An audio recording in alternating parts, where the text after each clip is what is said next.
of a tough time there in their most recent matchup up against Gen G. And I feel like Effort, his laning was never like a major strength when KT was having that really good run. He was obviously really making an impact in terms of what he could do on the map, but I feel like his laning, he's not the strongest laner in the LCK. And Fenrir, another player who's had some great team fighting success, but I'm just, the main focus needs to be getting out of lane as we do get into these pick and bans. D+ banning Nocturne and Poppy, two of their most banned picks, are just very banned by every team. And then Camille, KT has kind of been maintaining this Camille ban pretty heavily so far. They are going to ban Orianna themselves though, denying it away from Showmaker, but something BD is obviously very proficient on. There's still picks like Vi available. It's actually going to be the Vayne coming out. Perfect did have a lot of success on this pick earlier in the season, and it is a position where he could pick it on 3 before the bans come out, so not wanting him to have that opportunity. Does make me think that D+ might be just picking that top side in the first rotation. Yeah. I mean, nowadays it feels like there's a lot of strength in the top lane with more and more picks just piling in, especially when you have players like Perfect and Xiu. Xiu, great Ambessa player, Perfect, an excellent Zahan player, so you kind of like add in a bunch of these other picks. Olaf's another one that's entered the meta in the top lane. Vi is going to be the choice here for Lucid. Yeah, Lucid always been very confident on the Vi. 7 years past, he was the best Vi in the LCK, so we'll bring that one out immediately. And instantly, we get the blind Olaf. First picked as well by Perfect. I mean, this pick has seemed at times very hard to deal with. I do wonder what she was going to try and take into it, try and match it with. We've seen Ambessa sometimes be able to handle it. Okay, Jace is very fickle, and you can just get ran down. All that pick is available. Olaf Ezreal coming through from KT. And I imagine D+, I think getting a top lane matchup that's favorable for Xiu is going to be important, or at least one that he can manage. Okay. And that Vayne ban kind of seems a little wasted now. The fact that they just like insta-locked Olaf. Although I suppose the Vayne could go into that. Lucian and Emilio. Yeah, so this puts a lot of pressure onto Xiu, who's going to have to face some more bans before he gets to respond to the Olaf. But Lucian and Emilio being very popular.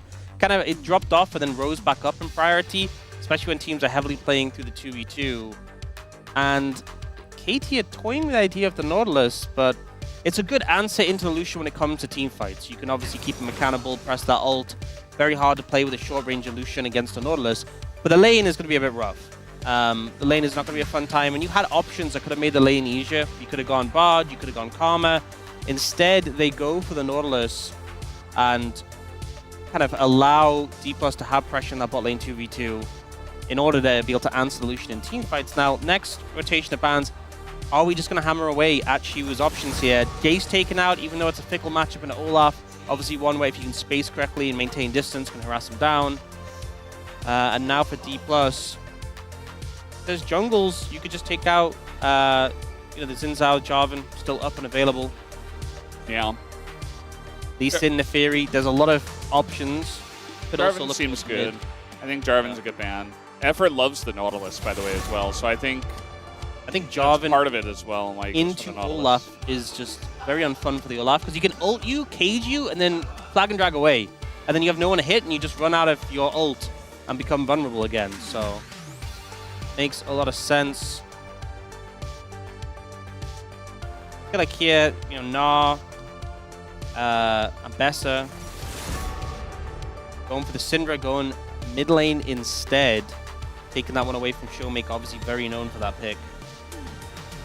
Yeah, I mean, the Jace ban alone is kind of strange, but we've seen a lot of Jaces fall by the wayside. Perhaps Xiu has a good read on the matchup, but yeah, there's a lot of different things he can pick.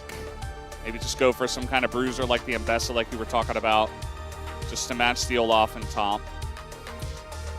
And there's still a decent amount of mid lane picks too, although the big 3 have been taken off the board with Orianna, Cass, and Syndra. There's still Ryze available, although they could obviously pick an Anivia, but I don't think it really fits D+'s composition. So they are just going to pick that up for BDD here. And what will we see Showmaker respond with into that? Talia Vi, pretty potent combo. We've seen Talia match up pretty well into the Ryze. So it looks like they might just go for that. I'm interested, though, what Shi was going to take the top lane. Will it just be Ambessa? Are you going to try the Gnar and hope that you just don't get hit by an axe?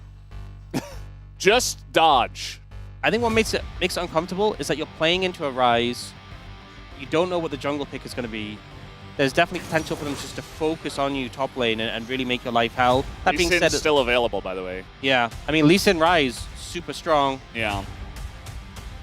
Looking at Jax, and Jax works pretty well because you have the counter strike, even if you can't stun him, obviously blocks the auto attacks. You have the leap strike to get away. But it might just end up being the Ambessa. Yeah. Toying with the Shen, too. Seen more Shen top nowadays, but Ambessa is definitely the go-to for Xiu. Yeah, a pick he's been very comfortable on, had some pop-up moments in the past. And now, for Cuz, is it just Lee Sin? Are you going to feel uncomfortable about that into the Talia? To be honest, I feel like a lot of the picks right now... Looking at Pantheon instead. I mean, this to me just screams she was going to have a bad time. Yeah. This is just, we're going to go bot and dive central. You also have the Ezreal Nord in the bot lane. So you can, I mean, you could gank bot, of course, but you're not expecting to have pressure in the bot lane 2v2. Your expectation was we're leaning towards the top side, we're playing through top. Whereas for D+, do you want to try and match top lane and try and mitigate this pressure on the Ambessa, or are you going to invest resources in the bot lane? I think most people expect them to invest resources in the bot lane, and that kind of just leaves Xiu on an island. And if Perfect gets ahead this game, it's going to be a tough time.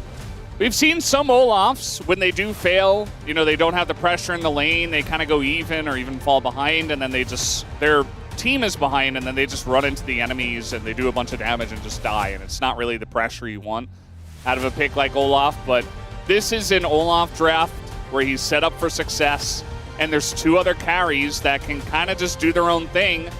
As long as there's no big mess-ups, they can kind of just win. As I believe these two are K-pop artists, Ha Sung-woon and Park Woo-jin. And they're both in the idol group 101. So if you guys know about them, they're here to watch the games at Wall Park. Picked a banger. Wall Park. Picked a banger to turn up for. And I think this game is going to hinge so heavily on does the Olaf get fed. It's a big one. At least he's set up for success. Let's see what happens in KT Roaster versus D+Kia game number 1.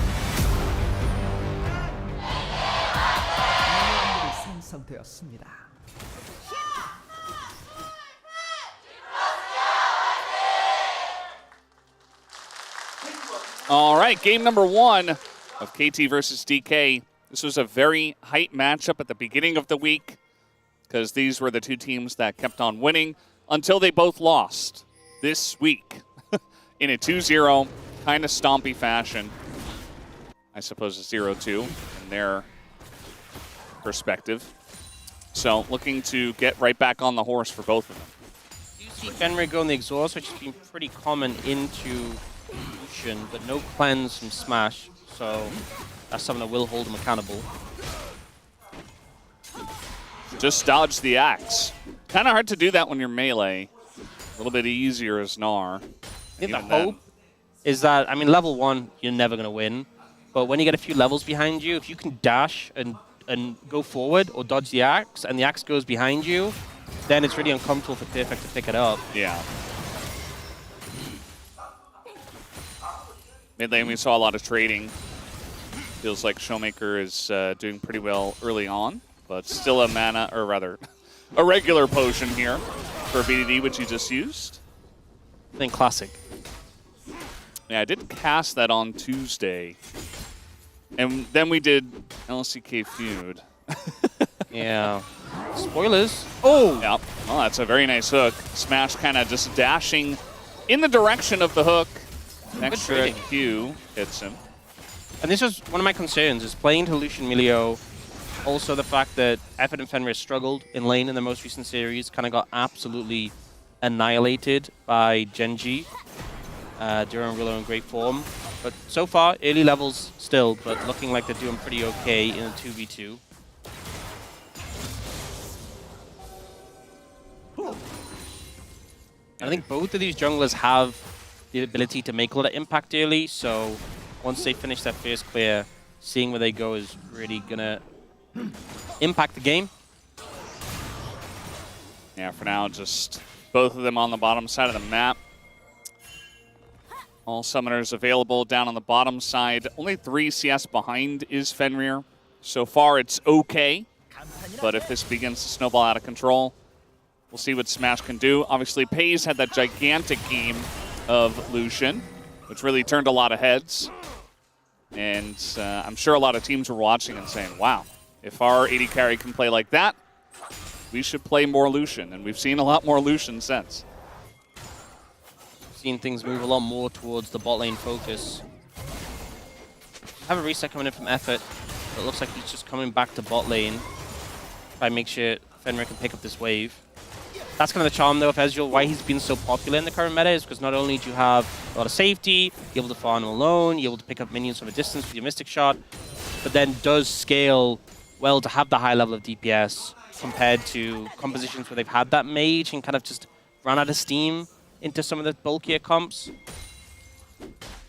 Interesting, you were talking about the junglers. We saw Lucid kind of shadow top lane, and Cuz backed, and now he's gone directly into the jungle of Lucid. Deep control ward there that Lucid is not going to check. Does he set a trap for him? Yes. He does. And that's a Pantheon with red buff. He's getting a lot of damage into Lucid. This is pretty deep in the enemy jungle, but with a quick rotation over from BDD and Effort in mid, it does look like they want to make a play here. Effort's started to move down. He's moved back in, though. Yeah, I mean, Career here as well, just going to kick Cuz away. Takes a bunch of damage, but he's tanking effectively. Knockback here from Showmaker. He takes a bunch of damage, but now Cuz is being run down by Lucid. Cuz getting very low, but now Lucid has to flash away. Flash on him from Effort, and Career has to flash away. And in goes Cuz, tries to set up the kill onto Career, and he will be able to do that. First blood goes to BDD. Little bit precarious there, but in the end, it's KT who come out ahead, and the value of having that Nautilus compared to the Milio, just so much more impactful when you're able to set up that CC. We see Perfect just go for an execute there. I assume he was proxying. Wasn't really paying attention while we looked at the fight. Now, this is dangerous from Lucid. He will back away. He will sense the danger. Ooh, and by sense, I mean Flash. He will see them walking over from mid. He had Flash, but he just didn't quite have enough mana, I think, so. This puts Cuz in a pretty good position, getting to secure the enemy Raptors and his own Raptors. See the replay. So I think, honestly, what suffered a bit for, here for KT is they put a lot of damage on the Career, and then Career gets to back off, put his supportive abilities onto Lucid. They go for some aggression onto Showmaker, but he backs away. A lot of split focus from KT, which is normally pretty bad, but despite that, they're just so much stronger in these early skirmishes, they still come out ahead. If Career flashes towards mid, I think he lives. Yeah, I think he was okay. But he flashed over the wall after he got rooted, a little bit of panic, he did perhaps. Flashed over the wall! Thank you. I hope Chronicler's in chat. Yeah. I know he'll appreciate that one. Yeah, I think that 3v3 is just so much stronger from KT. The fact it was even close was a little bit just seeing every champion be like, oh, we can kill this one, oh, we can kill this one, oh, we can kill this one. Could have been a fair bit worse for D+, I think. Yeah. So KT enjoying a nice little lead. Obviously, the bot lane is going to be the main issue for them. But eventually, Ezreal gets online. And top lane with the Ambessa feels okay so far. You're pointing at Cuz hitting level 6, and he's on the top side of the map. That's a big wave being stacked up as well. BDD has Prio mid. This could be an angle to move, but looks like they don't pull the trigger there. Perfect pushes the wave in a little fast. Just got to plate at least. Yeah, that could have maybe been an angle with BDD having Prio able to move, having the ult from the Pantheon, but they call it off instead. And if we look at the lane state in the bot lane, oh, level 6 there for Lucid, BDD, careful. If we look at the lane state bot lane, it's frozen just in front of the tower. So it seems like Cuz has his eyes on the bot lane. We'll actually push under the tower here, so not going to freeze for a long time. But you can see Smash is going to walk up here. And remember, no cleanse on this Lucian. Yeah, and no flash on Career too. No ult on Career as well to get out of the CC. So could be an angle here. We see BDD moving down already. I think Career and Smash get the CS and just back away. Yeah, there's a ward in mid that maybe saw BDD moving over, so they have no reason to really walk up to that turret anyway, but they clear out the wave and play it safe. Can be difficult to lock down the Lucian, even if he doesn't have cleanse. But if BDD comes down as well, should be an easy collection. But they do not commit to it. KT just going to be happy with the one kill they got. The fact that mid's going very well, and they still have an Ezreal, so he can just farm up. Although the Culling's going to come in. That's a missed hook. Effort taking a bunch of damage. That's a lot of pressure. You can see the difference when Lucid is on their side of the map and able to provide cover. Smash immediately goes aggressive and puts a lot of pain down onto Fenrir and Effort. And now, Effort's going to recall. Fenrir on his own should be able to farm okay as Lucid is more focused on the Dragon.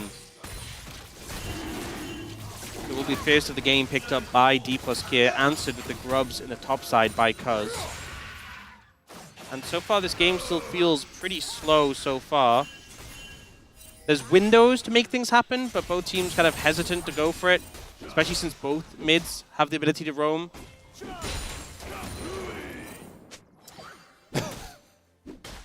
It's not really much that Shu can do in between the turrets. You know, if he's going to go for another execute, he's there to stop the execute from happening potentially. But yeah, I mean, this Olaf is doing well. BDD's doing well in mid. He did pick up the first blood, so that helps out his gold lead a little bit. I think the game continues this way. KT just having a lead, building it up over time. They're going to feel pretty fantastic. They have the windows to make more happen and find plays, but I think they're in a position where they don't feel pressured to. They have answers to the Lucian and a lot of strong picks when it gets to those later team fights. If this Olaf continues to be ahead of the curve, D+ don't have great solutions for him. Yeah, we saw D+ Kia when they were playing against T1. They got behind very early, very fast in game number 1, and then game 2, they were just kind of... It was a little bit similar. It wasn't as, you know, one play and the game is over style, but they looked a little mental boom, and they got gapped pretty early on, and just ended up being kind of your classic 2-0 feel where the losing team didn't have much of a chance. But this time it feels like, you know, they went for that one play, and that's about it. I mean, they have Talia Vi. Maybe they're waiting for their Lucian to pick up one item, and then they're going to do stuff. But for now, they're just kind of sitting around. Oh, I think they're setting a trap here. Yeah, well, it's going to run straight into the Lucian. Exhaust comes in. It's a lot of damage in the smash, but he got the jump on them big time. Now Cuz comes down, trying to help out in the play. Lucid does have his flash.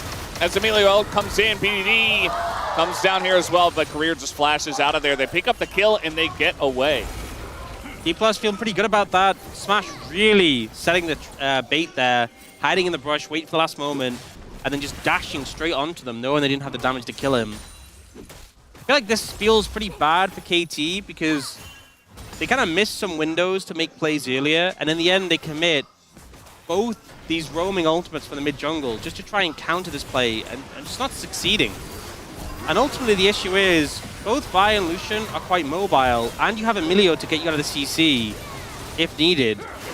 And they can kind of just walk this out. Freya ends up using it for the healing there, just have to flash away in the dredge line at the end. Uh-oh. Chu got hit by that axe, and now he's going to go in, but this Olaf got the jump, and just like in bot lane, the champ that gets the jump gets the win. This time a solo kill for Perfect. And now flash over the wall to get Lucid away from there.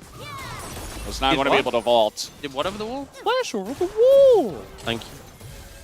Got to add in a little bit of that chronicler accent as well. Yeah. Can't sound like an American. I think they call that Dutch. I mean, I don't know. Like, he doesn't have a classic Dutch accent, you know? He's got like a little bit of... He did live in the UK British? for a bit of time. Yeah. Bottle of water. A little bit.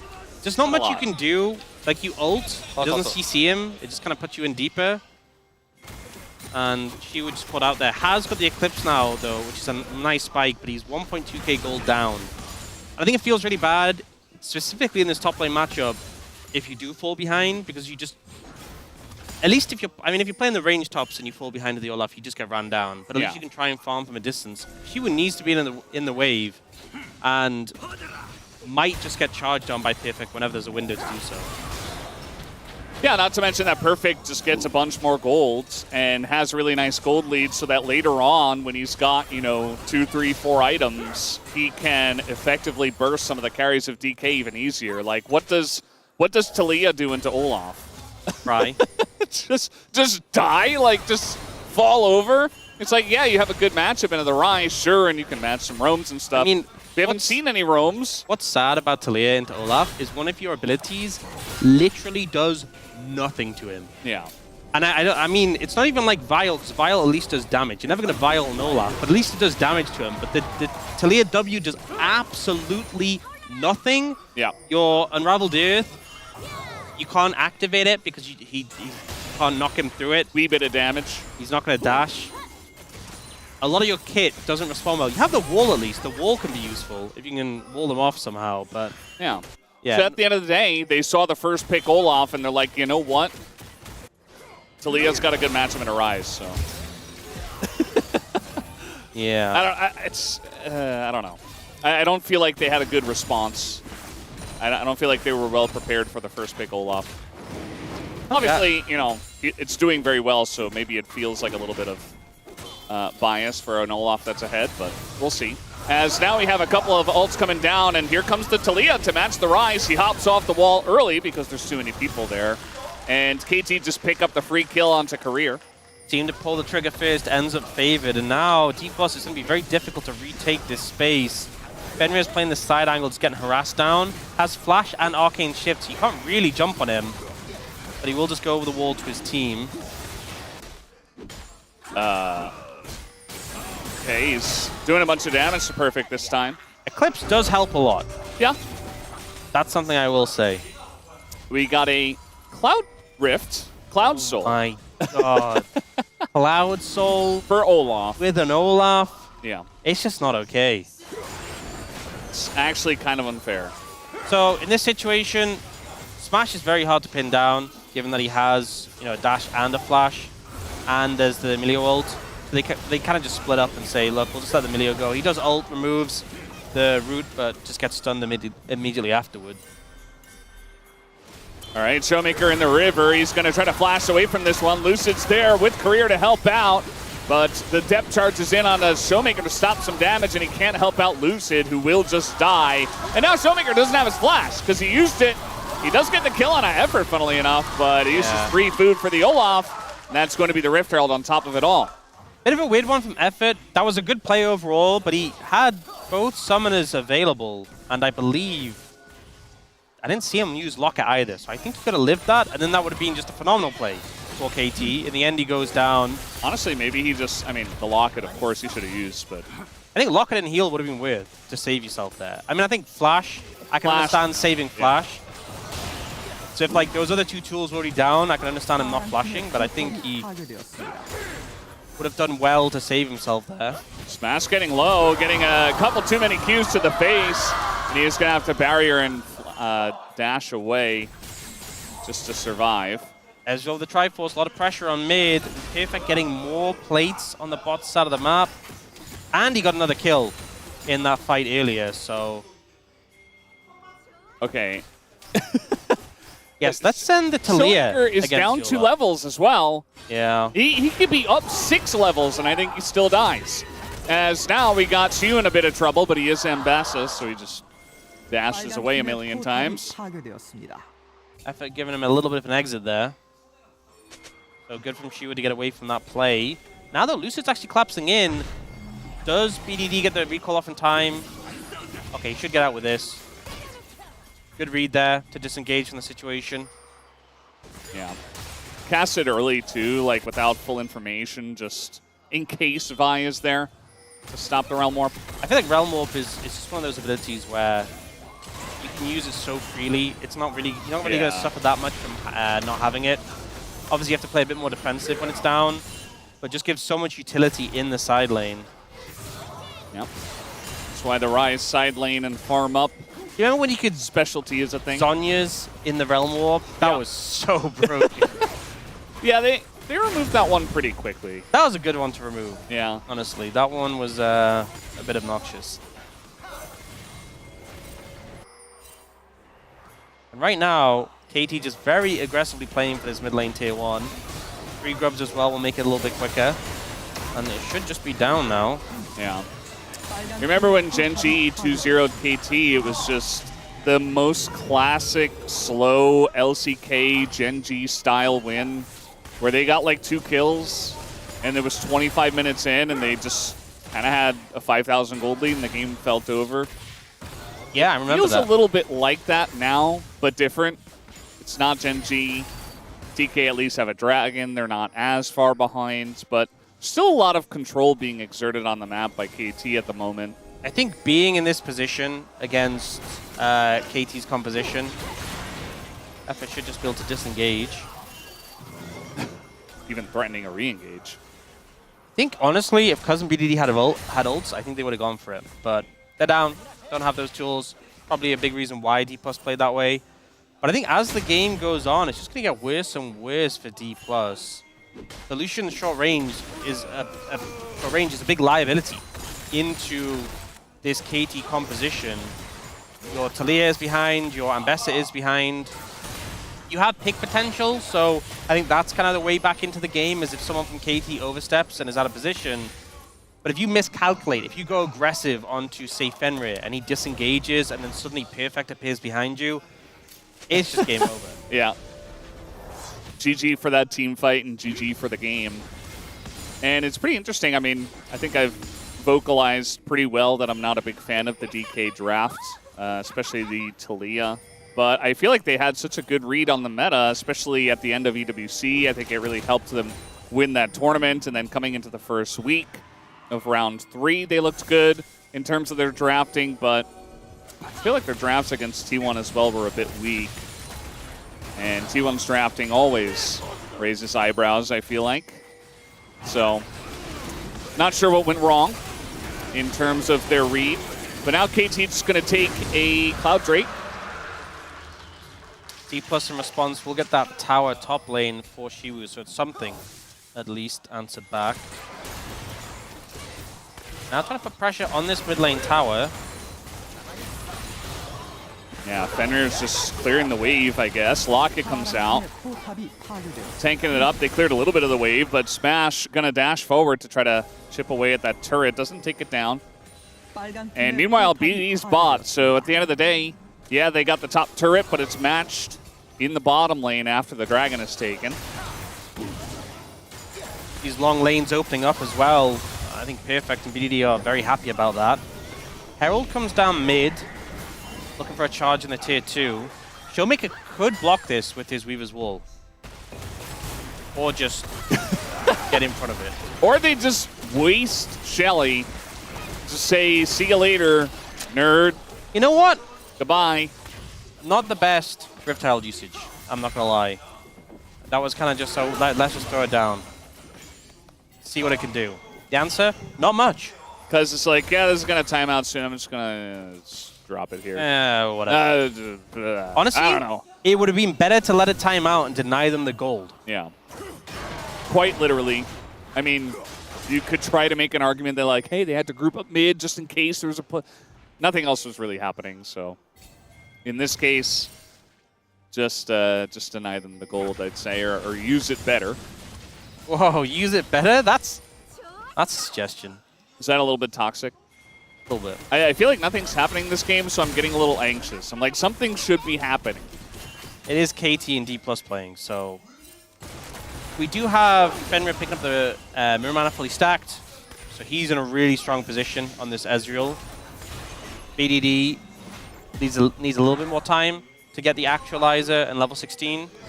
1 stack away on the Rod of Ages, so he's not far from that. I wouldn't fault KT just for waiting, just for playing it slow. Yeah. There's the Rod of Ages. 1 more level, and finishing that complete item for BDD, and he's just the strongest champion in the game, so why rush it? And for D+, the issue you're kind of having is, who can you get an easy pick on? Because, you know, they try to put pressure on BDD, but he's playing quite defensively. He has the Realm Warp. Perfect, obviously not. Cuz and Effa both have ways of stalling. Effa has Aftershock, Locket, Celestial Opposition. Cuz has his Aegis, yeah, Thundered Sky. And if you miscalculate, the game is just over. So I think they do need picks to get back into the game, but we're just not seeing them find angles to get it. And as a result, the game has felt very slow because there's no pressure on KT to speed this game up. Yep, KT sitting back, farming, doing the old Genji style. And DK are like, well, we can't do anything. And KT aren't giving them ins either. You know, like the one person you didn't mention as a guy who can get out easily is BDD, because especially with CC, if he's alone, you probably can kill him if he doesn't kill you first, before his actualizer is built at least. So he could be the target. They're going to go for effort instead. There's the Aftershock buying a lot of time. He's very tanky. And now Smash gets exhausted, has to run away, flash over the wall once again. And that'll be Lucid just left as the sacrifice. They tried, and they failed. And now with jungler down, they can look for this on the Baron. It is Terry, not the most threatening Huni Baron. Yeah. He is very threatening. He is very scary. And Deepos are trying to contest this, but Perfect is behind them. If they miscalculate here, they'll lose the Baron and so much more. And you can see they move away, they back off, they don't want to risk it. Yeah, they're trying to turn on to Perfect, or at least Shiu is. And Perfect just holds the ult. Doesn't do anything. Important to note, Perfect's TP way longer cooldown than Shiwu's. Yeah. Because he's got the top lane quest TP. So I think trading the TPs there, that small aspect of this was good. But obviously this is overwhelmingly a bad situation for D+. They're going to look for effort. Effort's like, you know what, we've been sitting around for long enough, let's just go for a play. Go for the engage here, and they end up getting a stun on a Smash who has to commit his flash and the melee ult to get away, but then they just turn on to Lucid and kill him, and jungler down makes it so easy. It's okay, Ox, because the Taliyah matched the Rise and put a wall down and hopped off on the red buff and ran away. Yes. I think he didn't do any damage. BDD is almost going to be 3 levels up on Showmaker, by the way. He's 50 CS up. He's about to hit level 17, and Showmaker has just hit level 14. Yeah. I know Rod of Age has contributed one of those levels, but still. It's 1 out of 3. He also has Actualizer. Yeah. And there is no one, I mean, even tanks get nuked by Rise with Actualizer. But they don't have any tanks. Yeah. Rise, if he actualizes and then just puts a combo in, it's just boom. It's just over. Yeah. And if you look at the gold, you might say, hey, this looks kind of like a close game. It's not. Maybe we see something here. Showmaker has to hop off early, and now they're just going to go in with the wall for protection. But they go in on the effort, flash away from BDD. He does so much damage before he doesn't even go down. And the rest of the team just cleans up as Showmaker trying to flash away from Olaf. It's really funny. Eventually, he does actually get away, but it's still a 1 fight here for KT. Those has ult as well. They can maybe dive Showmaker here if he stays too far up. As a result, he has to back so far up, play to the Nexus towers. And KT getting a big fight win and taking down this inhibitor tower here. Perfect should be able to pick up his bot tier 2 as well. I think he has time for it. Yeah, that was a fight against Baron, so if you lose it, it's even more damning. The attack speed of that help! He's just going! Yeah. Lucid's like, I will stop you. No, he won't. 5,000 assists for BDD, mid-seconds. As this is the total assists leaderboard. Obviously, Faker's first for mids. Yeah. So here, they go for BDD, but some of the CC actually gets buffered. So because of the ult from the Ambessa, he doesn't get shoved back in. And then he just presses all his buttons and just nukes Shiwu. Does a ton of damage to Lucid. And the thing is, if they'd killed him, I don't think the fight is won by any means. But at least you have a fighting chance. The fact that he gets to live and just put so much damage out. Oh, God. He actually is going to dash away. He still takes an insane amount of damage. We've talked a lot about the Olaf. We've talked about the Rise spikes and stuff. You mentioned the Muramana and the spike for Ezreal, but you know, you can really feel it in a small skirmish like that, just how strong he is. Look how much ability haste he has. He's got the Endless Hunger and dual-wield Fairy in the Bottle. Double Navi, is that okay? Just maximizing the ability haste. All right, they're just going to try something here. They get in onto Fenrir, and, well, that ult's not going to connect. Knockback does nothing, and here comes Perfect as he presses R and runs straight at the enemy. He's got a little bit of help here from Cuz and KT. They've been in the lead for a long time. Triple knockup is gigantic, and that'll be the end of this game as they ace them and will look to go down mid. That's game for you. BDD's so strong right now, but the rest of the team backing him up, just running down D+, and he just didn't even look close. This game is a bit of a slow burn built up over time, but the hopes of D+ just dwindled as the clock kept ticking. And I talked about it before the series. If you have a bad loss against KT, and you know you have Monday, Tuesday, and then you're playing them again, currently, D+ have already a big gap in terms of series score to make up, and a game like that does not instill confidence. No, We'll note is that not. if they lose today, they cannot make top 2. Means they cannot get those buys, and I know, based on the most recent series loss and their form we've seen so far today, you might be like, well, were they going to get top 2? Based on their series at the start of the season, at the start of this round, sorry, I think it was a possibility for sure, but it does not seem like they have bounced back from their most recent series loss against T1. Yeah, the damage numbers here are pitiful because nobody did anything for 28 minutes. Yeah. Until KT decided to press some buttons. I mean, look at the gold graph. It just slowly trickles up and then boom, boom, done. And that really was the game. Very slight lead for KT, but with the draft they had, it was more than enough to slowly scale up and eventually win the game. After the Baron had spawned, they get one pick into a Baron and essentially win it from there. KT Rolster up 1-0, and we'll be right back.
가인 200원.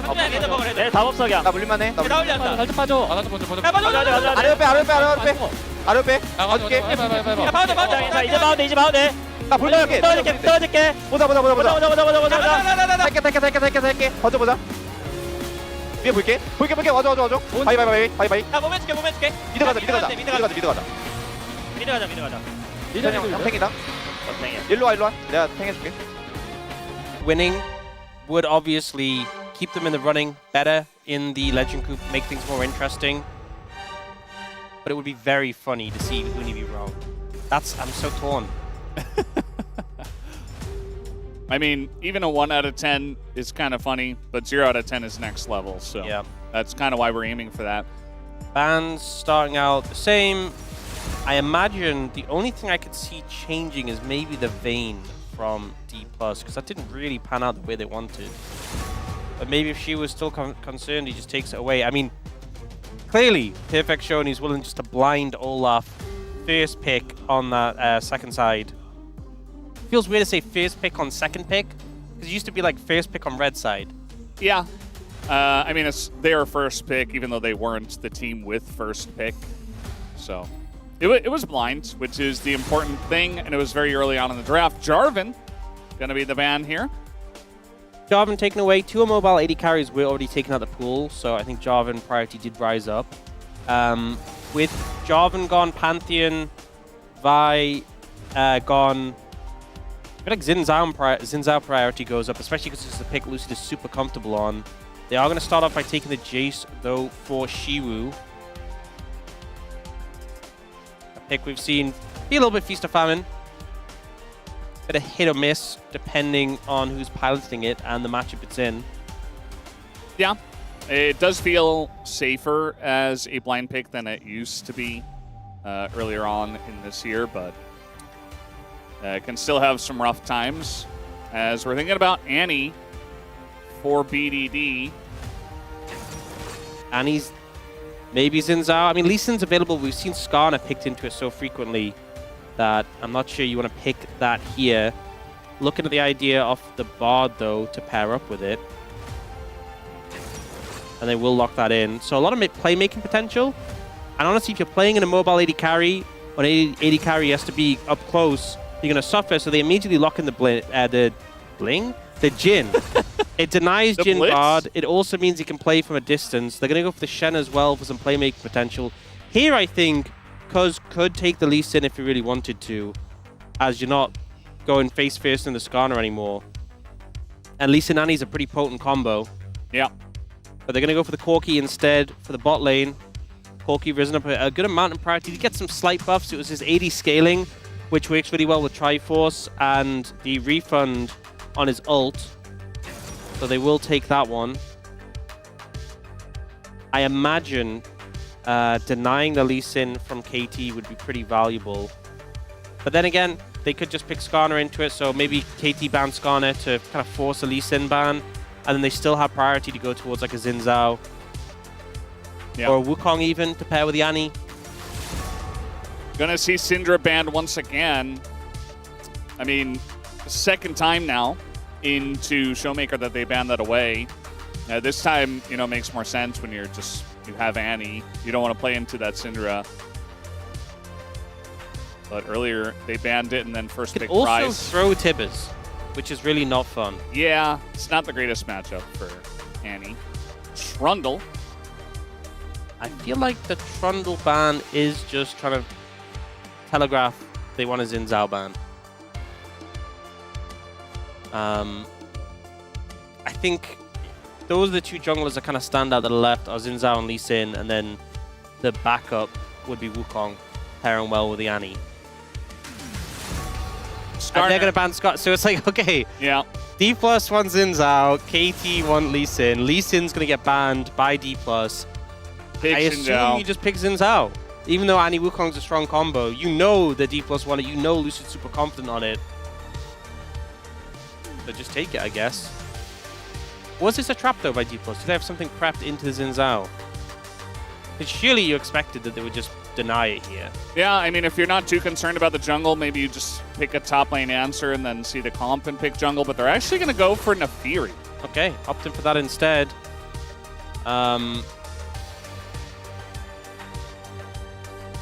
Obviously, Nefiri been doing really well in the LCK. A lot of pressure if you can get onto the right targets, and when there's a Jace in the enemy team, definitely someone you want to be able to hunt down. And it looks like it might just be Victor for Showmaker into the Annie. Victor being a pretty stable pick in the mid lane, has that early pressure.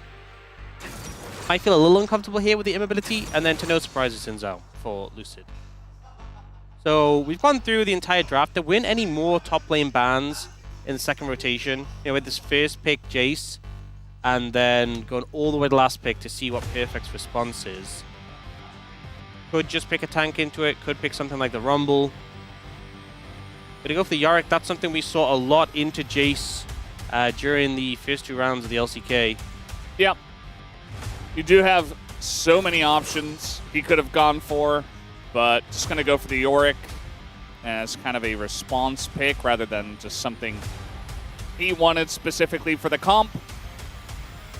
And I mean, Yorick's good, but I think KT's how much comp value. feels a bit more awkward, if I'm being honest. They do Yeah. have tools to get on top of the mobile champions, but I think D+ can kind of play the distance, right? They have the Shen ult to help out as well. I think Yorick's ability in the side lane is going to be limited a bit by the fact that Shen exists. yeah. And obviously Jhin can operate from such a long distance. Victor can also play around his laser range. So I think in teamfights, D+ should be really comfortable. My only concern is if you know, there's a lot of potential to set up early momentum with things like the Annie, Neferi, very reliable once they get their ultimates. So we'll have to see if KT can get the ball rolling early. A lot of fans here. A lot of DK fans just pleading with their team, which I think that happens pretty often. Just begging them to please be normal and just play the game and win. But I do think that DK a bit more of a swingy team than KT, who is kind of used to the swings, the ups and downs, so maybe getting a bit more emotional after that loss. But either way, guys, let's jump onto the Rift for game number 2.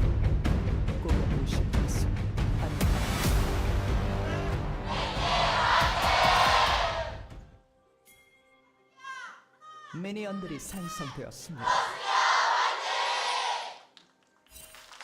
All right, game number 2. DK on the ropes. Did not have a very good time in game 1. They did not have a very good time in their last series either. And how far does it go down? This bit of a hole that they've dug for themselves. Fenrir went exhaust again, which feels pretty weird to me. Because who are you exhausting? Support Shen, obviously. I think a lot of these champions are going to deal a lot of damage to you from a long distance. And, I mean, yes, you can exhaust Xin Zhao, but you can also just Valkyrie away. Yeah, maybe when he goes in and does damage, maybe you can can exhaust them to keep them in place. Exhaust Smash when he's got his 4th shot ready, so he has to stand there awkwardly. And then reload afterwards. Yeah. So unfortunate. I mean, yeah, in some like the lane trades when they're a little bit closer to each other, sure, and then I guess you have exhaust for Xin Zhao, as you mentioned, but you could have also just gone cleanse for the Shen, or just barrier if you just want to, you know, Yeah, I think that's just a good option. play lane. Like, those are the more normal options that have use cases for what he's going into. All right, maybe we're going to see it here. There it is. Uses it onto Smash, and then Magical Journeys away, and now he has no health. Don't you dare say anything about, well, look what exhaust did there. He could have just I would barried. never. Yeah, he could have I just would- barried. But it's fine. Well, it's not fine for KT. They are down a lot of pressure right now, and Fenrir has to reset. It was a good angle from Kriya. I feel like the thing with Shen taunt is like the max distance taunt. There's so much time to react, but if you get up close and you do the short taunt, it's very hard to react to. And he catches Fenrir off guard. Cleanse, though. Imagine cleanse value there. That would have been pretty big. Yeah. Could have just gone that instead. And Valkyrie'd away. Gotten distance on the Shen, do a little bit of burn, tick damage, and then auto him a couple times, you know? Or just be safe and not lose your entire health bar and be down 6 CS. He actually recalled and picked up the boots. She was baiting this, by the way. Yeah. He was moving into the wave like, oh yeah. I was just nearly here, though. Yeah.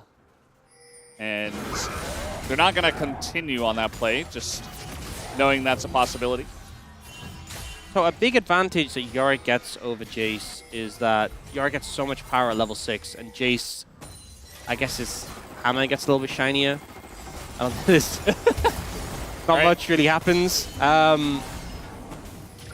But we've seen Yorick's come out ahead in the early levels still, but then we have seen some Jaces actually punish the lane early. You know, Zeus was an example of someone who could do something like that. Right now, she is up in farm in the matchup, but was down in HP in that situation. Does not hit the second dagger. Does avoid the Wind becomes lightning, though, and now he's got effort over here. Korea and Lucid are going pretty deep in the jungle. Try to make this happen. They have a little bit of pressure from mid, I suppose, as now they're going in on a Cuz and really just bullying him out and saying, you don't want to take this trade. We're going very deep for this. He is going to get stunned up against the wall, but KT do respect it still. Lucid with the red buff is a big threat. And KT play that very defensively. Don't want to really commit to more. There's also always the threat that like the Jhin could just move and just fire a W off, making things a little bit more awkward. Yeah. Is that champ fair? You that he can suggest- affect the fight from so far away. Lots of champs can do that, to be fair. You know, the Can most Corki do that? No. You know what's the most fun is like Swain, when you just put you like barely look and you just see a fight going on, you throw your W down, you hit 3 people, Yeah. all the Ravens come back to you. Or your ally is backing and you put it on him and make him freak out and stop. That's really funny. You're sick. I mean, that's the best use for it. Speaking of trolling allies, you know, I don't know if you saw, there was like a game of Earth ages ago where the Anivia wall was short enough cooldown. It trapped people in the base. And Everybody got stuck in the fountain. They got AFK time because they couldn't leave. Also, I'm pretty sure, I don't know if it still is because they always change the cooldown of this ability, but there once upon a time you could get enough cooldown reduction on Trundle Pillar that people could never recall because you could just interrupt it. It was like less than the 8 seconds recall timer. Don't ask why I know this. You are a bit of a trundle yourself, so. What does that mean? A bit of a troll. Oh. Yeah. You like to troll people. It's fine. Hey, you're the one who said about using the Swain W in your teammates. You know, I just saw other people doing that, so. Not saying I did it myself. Okay. Nowadays, I don't have enough time to to do that. I like get one game of League of Legends in. I'm like, well, that's my free time done. Got to go to sleep and wake up at 6. Just one game a day and you decide to spend it trolling your teammates. Yeah, well, that's why I used to be able to, and now I've kind of run out of that time. So a lot less trolling in Summoner's Rift nowadays, unfortunately. Oh, they're going for we saw this play last time the Raptors were up. This time, though, BDD with Tibbers, I think, scares them away. Just to walk a little bit over and threaten it. And now he'll just throw it on Showmaker. Bomb. There's the exhaust. Yep. Keeping him around. Smash uses his barrier. And, the flash on him with the taunt! And Fenrir is just dead. And he had flash, did not react on time. Career, nice pickup for the team. There's a slick little fake out from Career. You know, the taunt towards Effort and then flashes straight on a Fenrir and definitely worked effectively. The exhaust didn't work as effectively. That's the root, and the curtain's called, but Cuz is here. And Career may be in a little bit of trouble as Jin doesn't do a whole lot in the Fury, but they don't quite have the damage. And eventually, the 4th shot comes in, and Cuz actually nearly dies. So, honestly, does enough. Such a shame for Smash that he committed the ult. If that was still available, potential to pick up some more kills there, but strong early play from D+ in the bot lane 2v2. And she was also up in farm still in the top lane matchup. So things going pretty good for D+ right now. But see here, they try and set up this play. They get the ult from Fenrir. I think that's a lot of power. They don't manage to connect the stun from Effort. The exhaust just buys some time. And then that taunt towards Effort and flashing on a Fenrir completely catches him off guard. What if he had Cleanse? I'm just thinking, like, what... Theorizing. Is that like an angle? Like, is that something? Hmm. But he exhausted him to keep him in the Gatling gun. Yeah. Just to do just a bit of extra damage. Yeah, you remember when exhaust used to lower their resistances? Yeah.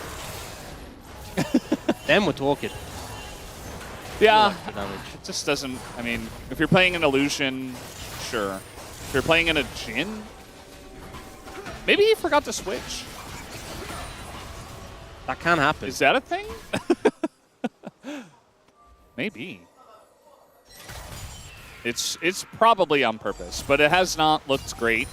And it has been the source of DK's biggest gold lead on the map right now.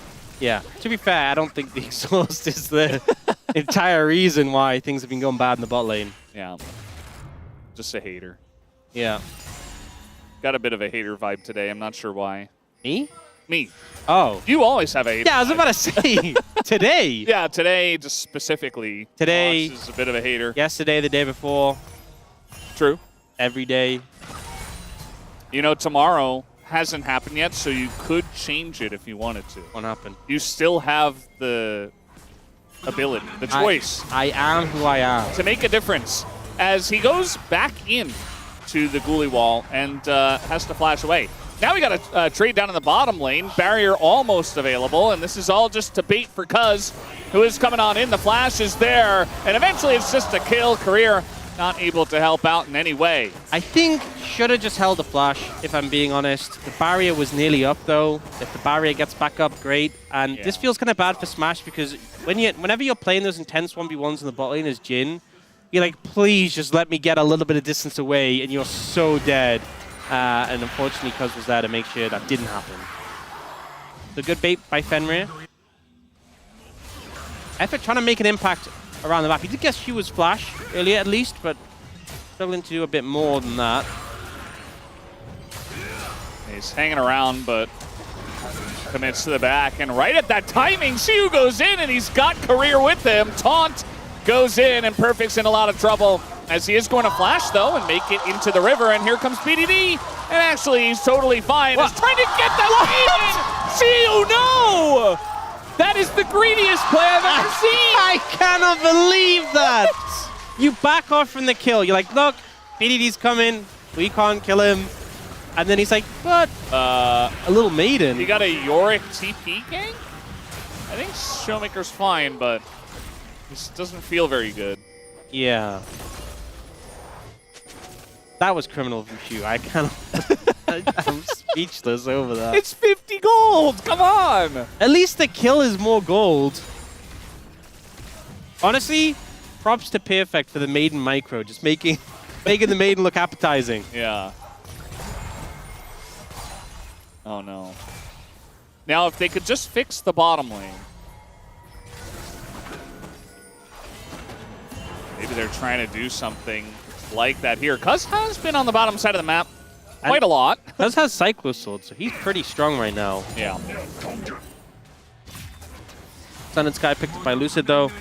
Did he just control ward over the wall in mid?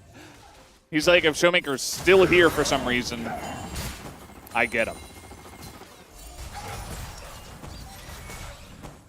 So this was that earlier play when Smash was trying to back off an ult, where he probably should have just saved the flash. Pretty difficult to outplay the Neferi, to dodge the ultimate. Let's see.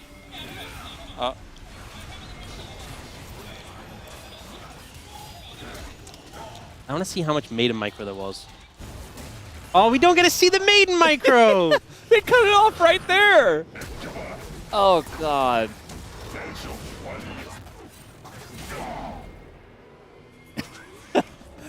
Yeah. You know, we really need an Ivan jungle this game, so we could have the maiden, Tibbers, and Daisy. Uh-oh.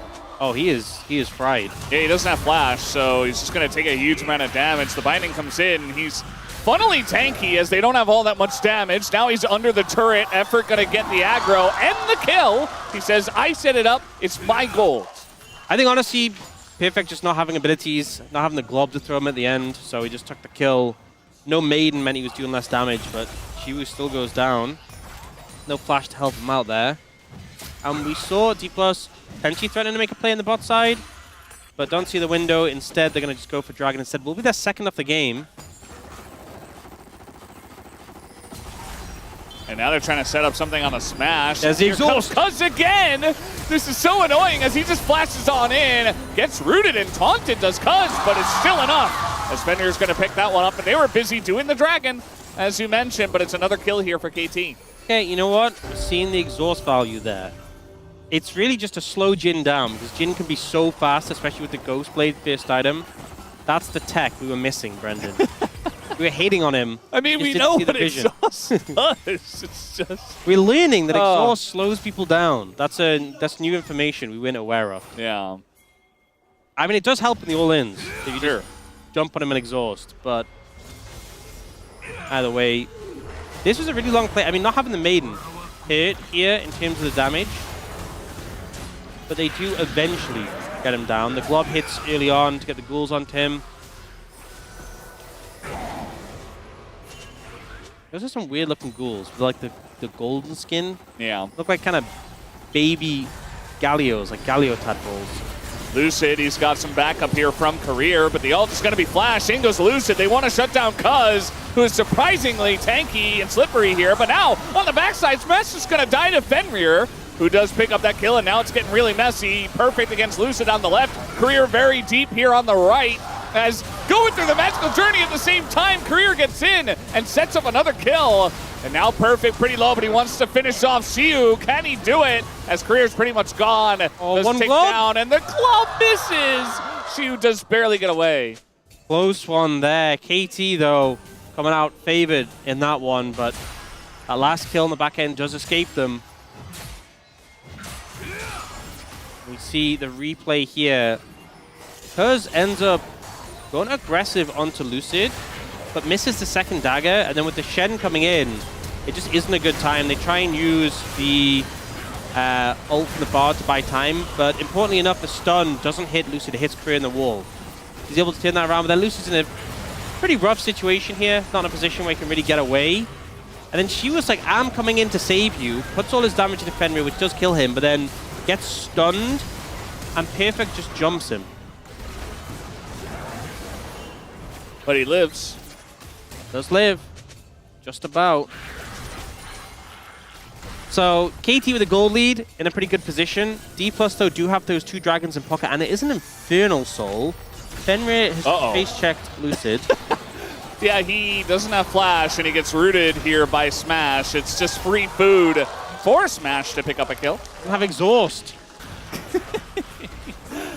Yeah. Might have helped a little bit. And now, Lucid getting aggressive. BDD's on the top side of the map, so they can just kind of do this. But now Cuz is coming down. They are going to lock down Lucid. He flashed the last one. Not this time. Gets stunned up, but the peel is coming in. And Lucid goes back in. It's a 3rd kill for Showmaker in this game, and he's getting peel here from the side of Xiu, who's helping out. Flashes the Rift Herald as Cuz is just getting away.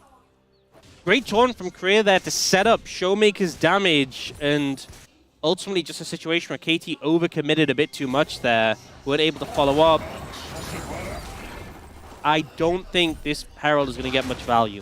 I think 2 games in a row, pretty underwhelming Heralds. I mean, Cuz at least got away with this one, don't get me wrong, but in terms of charging the towers, in terms of what the Herald is born to do, missing out on that. Now, Lucy's just behind him. It's an unfortunate position to be in for Fenrir, and then when the root comes in, you're just very dead. Does get a good amount of damage down in return. Gets Lucid low, which is why, with no ult and low HP, they're like, hey, we can kill this Xin Zhao. But the follow-up just isn't there. She was zoning perfect away. That taunt from Korea is so good. For the follow-up from the Victor stun. And then Showmaker actually has to flash later to get away from this. Yeah. And like I said in the play-by-play, Showmaker 3-0 has an assist as well. 7 stacks on his Dark Seal. As now they're trying to bully Xiu in the side lane. They use their burst combo and they just run away as Career comes in. And the Shen is getting giga value so far in this game. That he is. 30 seconds until the next dragon. Fenrir, a little bit chunked out. Will likely have to go for a reset before this dragon. I imagine Smash wants to do so as well to pick up the rapid fire cannon. Jin's so annoying. Yeah, just one ward and you kind of have to cancel your back and reposition. Buys a lot of time. He just cancelled his back again. Yeah. Was that another threat after W? So now Fenrir's in this position where he kind of wanted to recall, but doesn't really have a chance to. What if he had barrier? I'm just, you know, thinking out loud here. And the suggestion is that he would barrier to block the W damage? Yeah. Wow, that's some tech. Well, we have seen that before. Unfortunate. I guess he could have W'd over to him, exhausted him, and then try to run away. Got him. I don't think that would have helped. Now, if you look, the reset has come in for Fenrir, but the control over the Dragon area is pretty complete by D+. BDD aren't even going to try and challenge, KT aren't even going to try and challenge BDD as part of KT. They're instead going to lean topside to go for Shiwu and this tower. It's Infernal Soul Point. Yeah, this is not a good play, but I think it's a forced situation. You didn't have control of the area. Fenrir's recall was late. I don't think you had an option, because rushing into the dragon area without vision and face checking would have gone badly. So they say, we'll just have to get the next dragon instead. Yeah, and even BDD forced TP down into bot just to respawn there. They got the top inner, and that's it. They got some deep vision, I guess. But, oh, looks like Fenrir is going to get a plate too. But really, it's just kind of a consolation prize. when DK are on Infernal Soul Point 19 minutes into the game. Especially their comp just does so much damage already. You have 4 damage dealers essentially if you count Xinjiao. So it's gonna get a lot of value there from that soul. Yeah.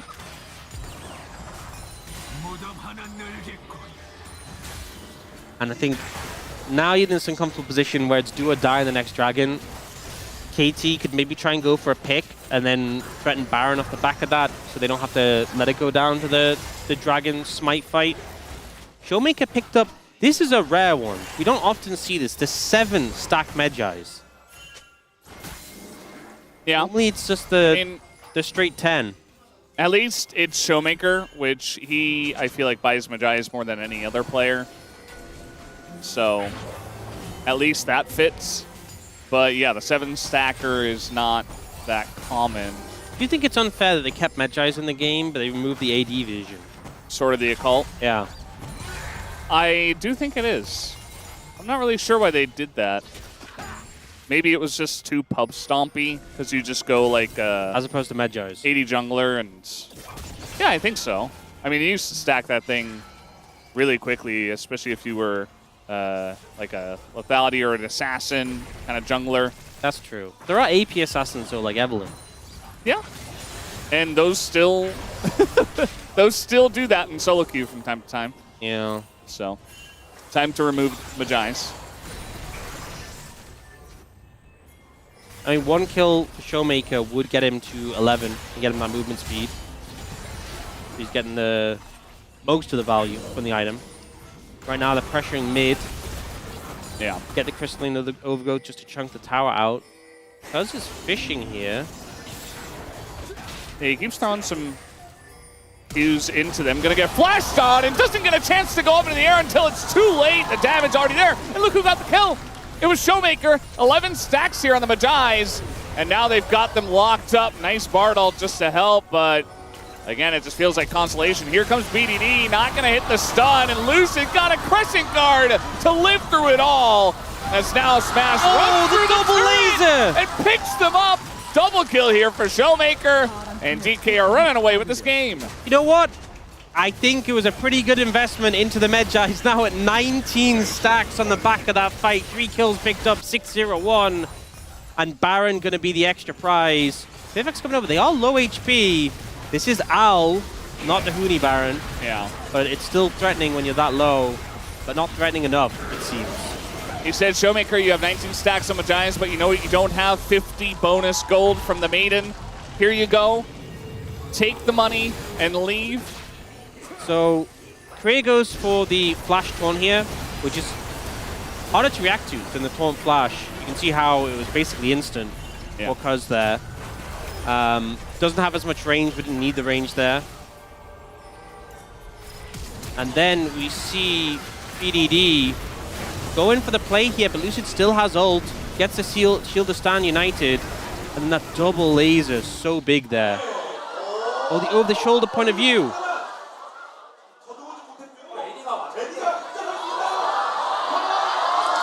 Double laser. Big one there, and Showmaker now has stasis as well with the Seeker's Arm Guard, so very hard to deal with. Yeah, it's a good choice. Zhonya's in general is good, but especially when you already have so much extra AP from the Medjais, you don't really need something like a Death Cap. And, well, at least not yet. T plus Kia now, again, they're already on Infernal Soul Point. They were at 19 minutes, and now from this far ahead with a raid boss Victor, I think they just get an Infernal Soul for free. That should be it. They're pretty zoned out in this situation, and approaching to a choke against this Victor is going to be so difficult. Because getting poked out a bit there. I mean, you have a Victor, a Jhin, and a Jace. If you get Infernal Soul with this composition, it's pretty disgusting. Yeah. And they're just kind of holding the line. Just poking them out a bit, as you would love to do with the Jace, with the Victor. And now they're just going to go on in. Flash, but the stun hits Lucid. He's still committing to the bit. Flashes into them. And he is going to just barely live through all of that damage. As it's just a bit more on the side here of Showmaker and the squad. As everybody's getting super low. Nice fourth shot there from Smash just to seal the deal. As they're looking for the kill now on a perfect. Another root comes through from Smash and secures them the Infernal Soul on top of it all. Even with the 3-man bottle from Effort, just not enough to turn things in the favor of KT. Lucid buys so much time on the Zinzao, able to survive after everything. But the damage dealers are just cutting through KT right now. No one able to withstand damage from this Victor, who is now at 25 stacks in the Medjais. We see here, so Lucid goes in, which ends up forcing PDD to use the ult on him. The 3-man bottle buys time, and I think they can finish off Lucid, but then immediately Shiwu and Kriya jump onto Cuz, take him out. Lucid gets to retreat and go towards the Dragon, and KT want to disengage at low HP, but unfortunately Smash doesn't let that happen. Great ult to kill his rival AD carry, and then the root there to set up a kill onto Perfect. Beautifully done there on the Jhin.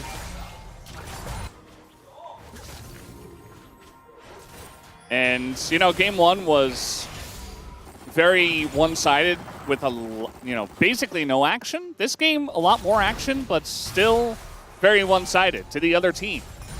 So D plus Kia gonna maybe make this a series if they can close this one out.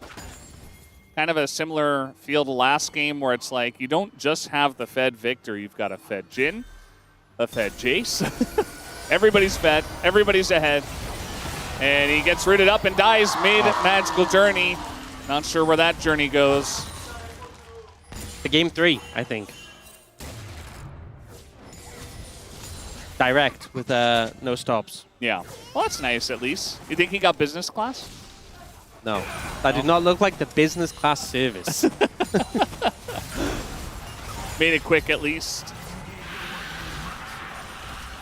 And now just building up pressure. Baron not up for a minute 50. And there's a decent amount of wave clear on KT. You know, the Corki can combo the wave. But there's just always that threat of the engage. I was looking for Shiwu. Well, Got the flash at least. yeah. But they lose mid tower. Yeah, and keep in mind, DK don't have Baron, as you were saying. It's up in about a minute 30 now. So just a free mid inhibitor turret. The Jace flash. Shiwu can just play a little bit safer and not worry about it all too much. If he does get out of position and gets picked, then maybe KT gets something going, but that's kind of the only look. I think that's what KT needs, just picks, find someone isolated. You know you're going to have to deal with the Channel, but that's just how it is. I mean, the frustrating thing is that it's a Shen with Locket and McKills, so Yeah. if you don't kill them through the Shen shield before the Shen arrives, they're immediately going to be a harder target to kill and get that extra effective HP. At least Effort gets some chimes. He's having fun, at least, because he has chimes and cinders. He's just running around collecting things. 41 chimes and he had 9 cinders, so gotta pick up the cinder game a little bit. He's just not following the main quest, you know? He's doing all the side quests. He's like, I'll get to winning the game later. I don't really need to worry about that. You know what, I do that so often, and then you just kind of, you just forget about the main quest. Get a little bit burnt out doing all these side quests. Yeah. And then you never finish the main quest, and I'm kind of worried that might happen this game. Yeah, I don't think he's got a very good way to finish the main quest. It's kind of like he got an awkward save somewhere, and then now he's run out of items because he used all of them. He's soft-locked himself. Yeah, he's playing like on nightmare mode or something. He's like, oh man. No. So the side quests are just looking for a desperate out. Yeah.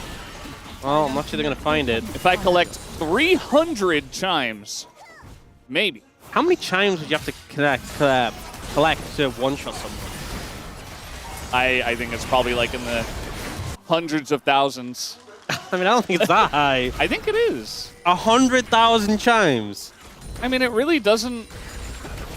We should get our space on this, honestly. There's nothing to break down from this game anyway. I would like Huni as his punishment before getting all the predictions wrong, if he does, he has to collect 100,000 chimes on VOD in a game.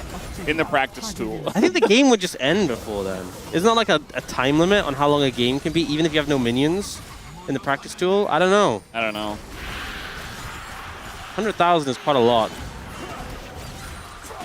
So DK got Baron, and Yeah. they ran at the base. There's a Rabadon's Showmaker as well now. I'm kind of interested to see how much damage he does with just like a laser. A lot, I assume. We'll probably see it soon. Yeah. Elder in a minute. So I think D+, just get control of the Elder area. KT have to leave the base to contest you. And then kill them. It's really that simple. Yeah. Well, at least the game isn't over just yet. For KT Rolster, there's still a extremely small chance. Yeah, it's seeming They can pretty come back. over. But maybe the Elder flip is the solution. One good smite. All you really need, which is why D+ should never let it get that low. Yeah. I'm glad we could see that Bard recall. Yeah. Just vibing, just in a different sort of mood to everyone else. He's just not following the same quest as everyone else. Yeah. Effort's done his job already. He's just collecting chimes and cinders. That's true. Everyone does have a different role quest based on their role. Yeah, That makes sense. everyone's completed that. We need like a second quest line, you know? Yeah. You have to like unlock it somehow. If you unlock it, Remember all those champion interactions where like Kha'Zix and Yeah. Rengar where you get a quest? one extra damage and stuff. It's pretty much, I mean, the one extra damage is like the sunglasses, but the Kha'Zix Rengar one was actually OP. Yeah. The final evolution for Kha'Zix, you get a fourth one. Crazy. Yeah, that was not fair. They're still in the game. Maybe that's, yeah. BDD is trying desperately. I mean, it's really on him, right? The Bard ult, I think, is a little bit too slow. Everybody has their flash. He needs to flash ult someone in order to try to get some kind of pick going. Yeah, they now have super minions with Baron pushing into the base. Yeah.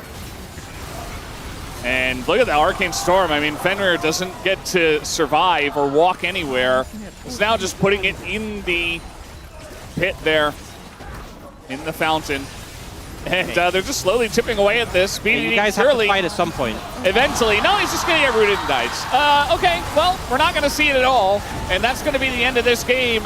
We will have a series on our hands as D+ Kia absolutely stomped them here in game number 2. You know what? That was about as convincing as game 1. And it's just been back and forth, so I think draft didn't do them any favors. KT really had to find some early momentum, find some picks, couldn't really get the angle, and they kind of just got beaten down by D+ there. The series is now 1-1. There's a lot resting on this when these teams will play again on Wednesday, but also for D+, cannot make top 2 if they lose the series, so this game 3 is going to be a big one.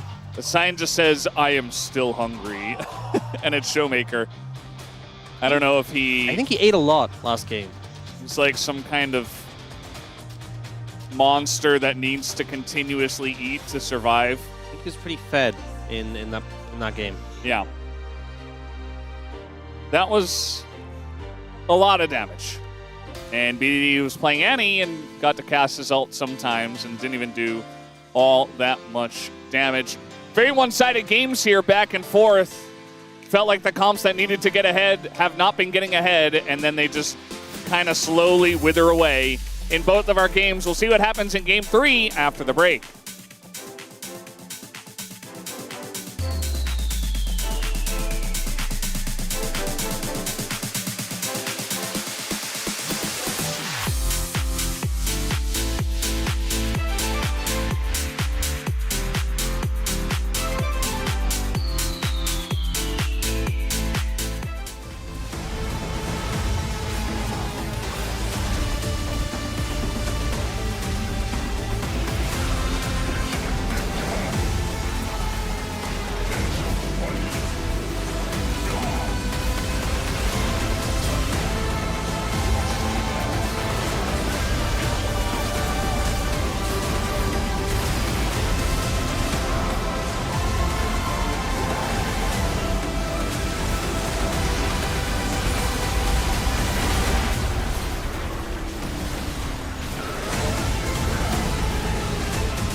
같이 하자. 얘네 막아야 돼. 애니 풀 조심. 야, 얘네가 막아야 돼. 아 좋다. 야 아리 야 노플. 이렇게 높을. 애니봐, 애니봐. 애니 풀만 조심. 애니만 보면 돼. 애니만. 타워. 야, 나 야 애니 삼적이야. 강피. 나 W 3초. 들어봐. 타워 타워. 야, 야 타워 삼적이야. 빨라. 천천히. 쌈 봐야 돼. 근데 쌈부터 봐야 돼 얘들아. 애니 이번에 박을 거야. 애니 풀 조심해. W. 야 애니. 나이스. 하나 더. 나이스. 봐줄래? 가운데. Prediction, Ox, but it's a big sacrifice. I understand that we really need to get that 0-10 happening. So, Honestly, I think we should be careful talking about predictions in this way and not caring about them, because if Connor is watching, he'll be very upset. he would be, yeah. He would that be is watching true. or be very upset. He'd be very upset. I don't know if he's actually watching. Last I heard, he was going somewhere. Busy, as he calls it. The Netherlands?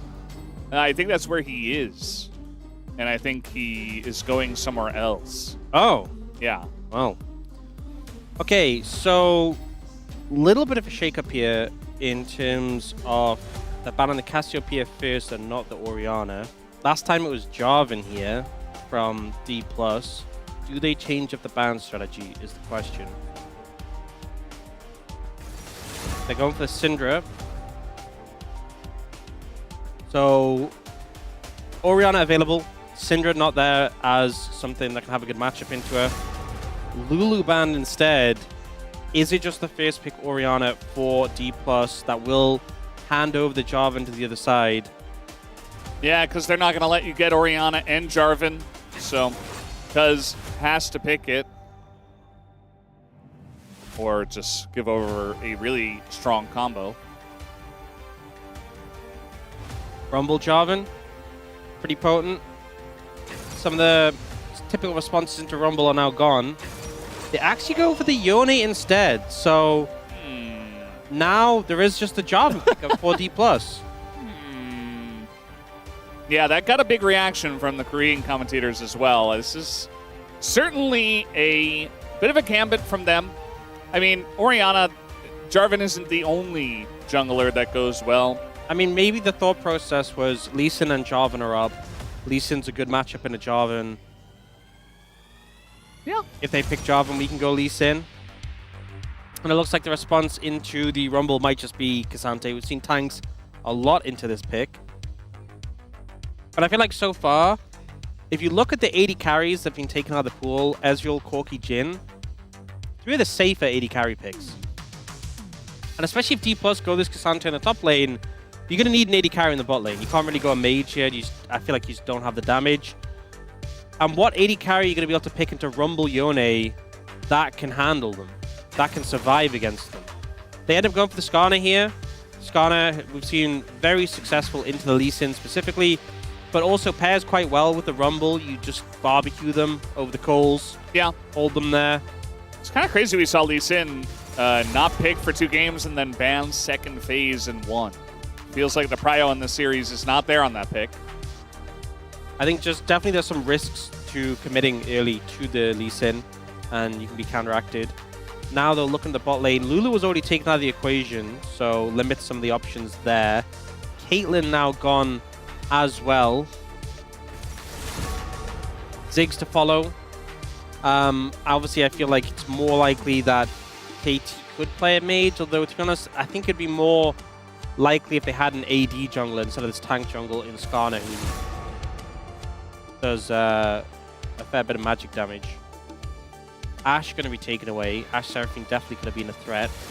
And then MF, the final ban. So in terms of what's remaining, you could go Yanara without Lulu. Sivir, you don't really want to play into Jarvan. You could go Kai'Sa with this composition, honestly, but blinding Kai'Sa is a bit risky, so maybe you just pick up support here first, and then see what D+ do. And they are going to do that with the Alistar. Alistar got that movement speed buff, which honestly made it was a nice change for him.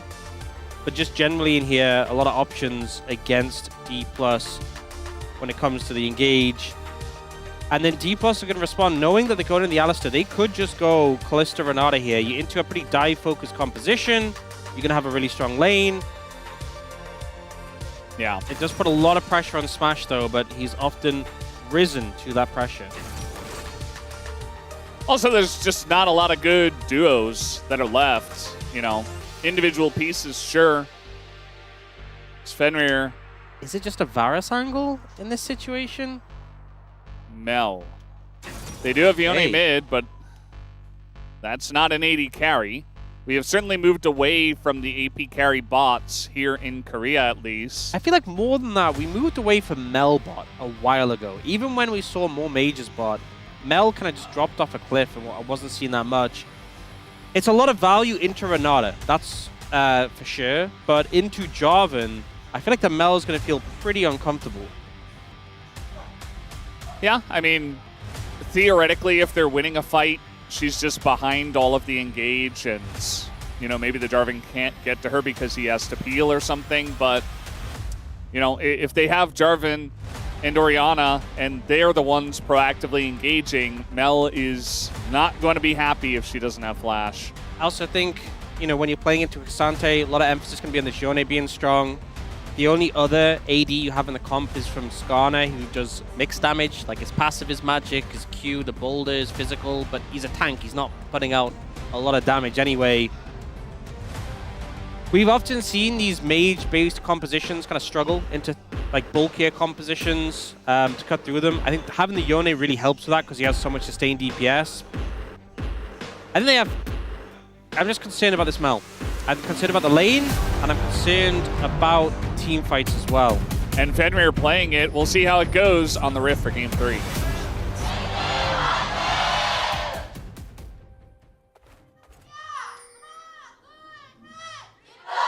미니언들이 생성되었습니다. All right, game number 3. As you remember at the beginning of the year, we had like only 4 zeros with the occasional, I call it a 4-0. I mean like a 4-game day. Yeah, Occasional 5th game thrown in there. I do remember. Now it feels like the series are getting closer.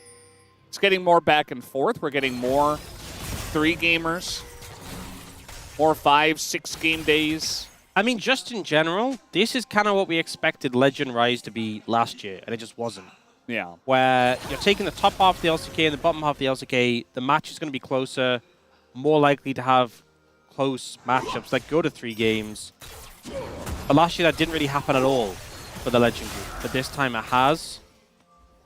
You can see already the lane is not going so well. They're zoning him out of XP. This is really I mean, rough. Alistair level 1 we've always known is weak, but also Mel, you have one ability. You're ability based, you're a mage, you only have one. Yeah. And Calista and Renata can just auto you down together. Yeah. So zoned off very hard. This is a really rough spot to be in. Lucy's also threatening over here, which isn't fun. Well, I got another headbutt in, Oh, I guess. no. Oh, he hits the flag and drag on a Fenrir. The fact that there's a map split as well is just devastating. He's going to have to recall. You have to TP back, but you're level 1. At least he has TP. But if you miss this XP, the game is over. But if you TP in here, You die. they're going to dive you. Yeah. What would you do? Add TP. Add Yeah. TP. I think you kind of have to. Effort just trying to run away, and he does live for quite a while. Career goes down to the the turret, and the dive is just awful. They don't even kill Effort. Effort saves the game with that play. Meanwhile, Shio here, deep in the lane, and he's just going to die as Cuz comes over, punishes him, picks up first blood. It's crazy that they're able to stabilize bot lane. They're still behind in gold. They're still behind in farm. But the game was basically over. If they just waited for the Mel and they killed the Mel, I guess the thought process was let's get the Alistar before he hits level 2. Alistar obviously not the easiest target to mess around with under tower. But the problem was Career was also level 1. And normally when we see these dives in the bot lane, it's so important that the Renata is level 2 because you get the bailout. And because he missed so much XP, was backing up Lucid. They didn't have that extra tool. Career ended up getting executed. And they managed to survive the play. The lane is not in a good spot after that. It's not like it suddenly made them have a winning scenario. but it's definitely better than it could have been. Yeah, it was supposed to be insanely far behind losing, and instead it's like, well, just losing, you know? Not the end of the world. Oh, no. Now, oh, Oh, no! I was so stressed for Korea, and then... yeah, I don't even know. This has... You know, I was thinking, like, we had the super one-sided game 1, super one-sided game 2. I was like, game 3 is going to be chaotic. An absolute mess. We're getting that already. Yeah. It's going to be on fire because there's a rumble in it. Well, thank you for that. Yeah, no problem.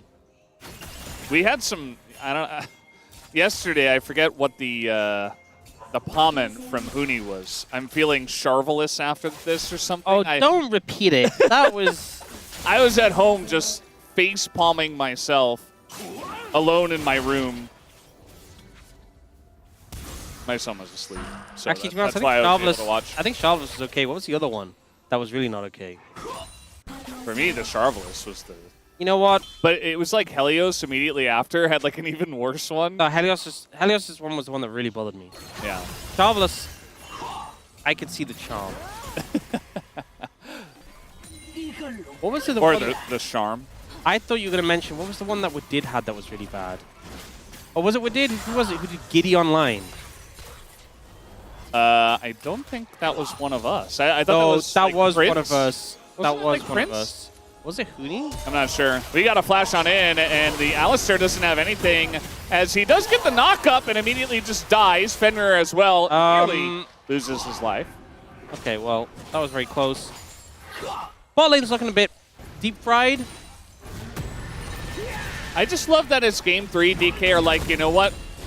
Kalista and Nada, you don't really see it nowadays. They're going to blind pick Alistair into us? Really? Yeah. We will punish this. And the thing is, Kalista ends up getting quite tanky because she builds defensive items, builds resistances compared to a normal AD carry. They have a mage-heavy composition. They might just never be able to kill Smash. I think it might get to the point where Smash just stands there, stacking up spears, hopping about. You're damaging him, he doesn't die, he rends. Everyone in KT is gone. Yeah. It's definitely a worry. I mean, this is almost like a ticking time bomb, this bottom lane for KT Rolster, but they don't really have a good fix. I mean, Cuz was looking for something in mid. He's still level 5, probably going to hit level 6 soon. Not off the scuttle. But even then, like, are you going to combat and actually make something happen? I think so far, it's been all about Lucid in the bottom lane. What makes it worse is that we have Effort with Spellbook and Fenrir with TP, so like they have even less power in the 2v2 than they normally would. Yeah. It's just not a good time. By the way, it was Wadid that said Giddy Online. Oh my god, that was awful. That was atrocious. Honestly, if there's a tier list, Charvelous is at the top. Then, is it? What was Helios's again? What was his? It was something. It was so bad. I think I've blocked it out. There have been some really rough ones. Yeah, Charvelous definitely beats Giddy Online. Giddy Online was horrific. Yeah. I mean, you guys have had to make a lot of comments over the course of what? Did we start that last year? I think. Oh my god, yeah. Comments. It was a shovel-toothed tiger for Helios. That's the win. That was the one. Because like, we had Charvelous and then that popped up and we it's thought. like Charvelous, a moderate gap, Giddy Online, and then just like a humongous goal to shovel-toothed tiger. What did he even mean by that? I just. You know, these are one of the ones, sometimes I see these comments, I'm like, maybe it makes more sense in Korean. Nah, I don't think you got that here. Well, it's a saber-toothed tiger, right? That's the reference. Yes. But saber in Korean. No, I don't. I really don't think it works. I don't see the lines. I don't see it. I just want to stop thinking about it. They're just going to go for the grubs here. Looking for a root on a Lucid. He avoids it. And Yeah, also Wolf had Cho'Gath, Go'Gath. Which, Wait, we're getting some context. In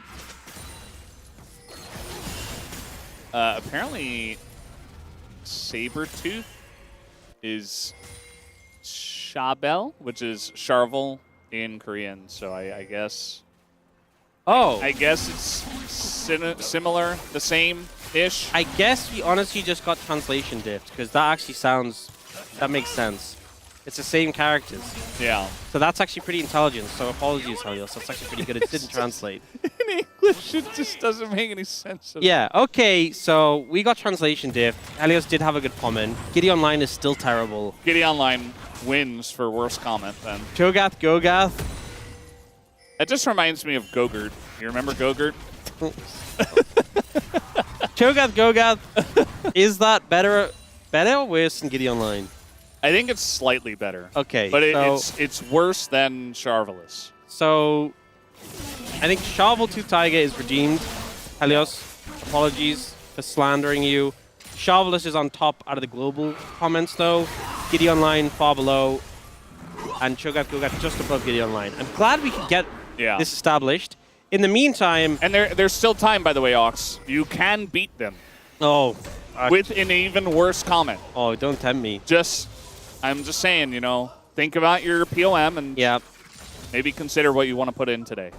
Well, speaking of POM, Smash is currently smashing Fenrir in effort. There's a sizable CS lead. He's 1,100 gold up. Yeah, you're the one who did the Nigel Thornberry, didn't you, with the smashing, and you made me say it when I was the host. Yeah. Yes, I think I've done that one twice, honestly. Yeah. You leave it enough time and you can repeat it. That's the... At least it's a good reference, you know? Actually, no, I say leave it enough time. Do you know who doesn't leave it enough time? Helios always does, like, the Shin family and all that stuff. And, I guess... we are the best 3 junglers in LCK, and he puts himself in. We've seen it so many times. Yeah, I mean, just running out of material. Actually, I feel kind of bad that the Shovel Tooth Tiger was a banger in Korean, and then we slandered Helios when he finally put the effort in. Tiger doesn't make any sense in English. But yeah, that needed like a little translator's note at the bottom. True, actually. Yeah. For next time. Perhaps. Wait, who's in the desk for that? Wasn't that was yesterday with the DNS 2-0 over Nongshim? Pretty sure. Or was it their first I think it's the first one because I was there. That was last Sunday. It was Huni? I was there, I'm pretty sure. Was it Huni, right? Because he did Shovelers. Yeah, it was him. So Huni should have translated it for us and didn't, so we can blame him. Goes 0-8 in predictions. Yeah. Doesn't translate the Korean comments for us. I think his prediction is looking better for this series, though. You know, Huni did some stage translation at EWC. He was actually really good at it. Oh, wow. So that makes it even worse because we know he's capable, and he still didn't do it. Yeah. Yeah. So Dragon going to be picked up there by D+, 1,400 gold ahead. That lead is entirely in the bot lane. Fenrir is not really getting to play the game. Yeah. It's a 40 CS lead. Smash has Shiv. They need an out. Honestly, I think at some point they should have just swapped the top lane. Ooh. Sometime before now.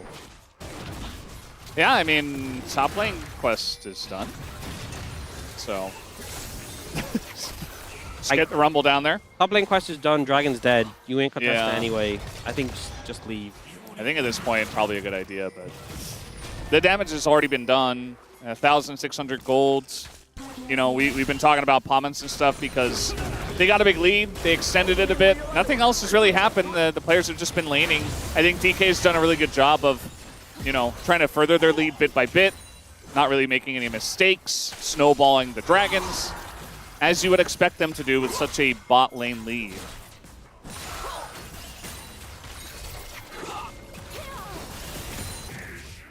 Oh, looking for Showmaker now. All right, we'll see if this works this time around, but the Unbound Soul comes in, and it's going to be the Shockwave onto Cuz. Showmaker just a little bit of mana left, but it's enough to get him away. He holds on to his flash.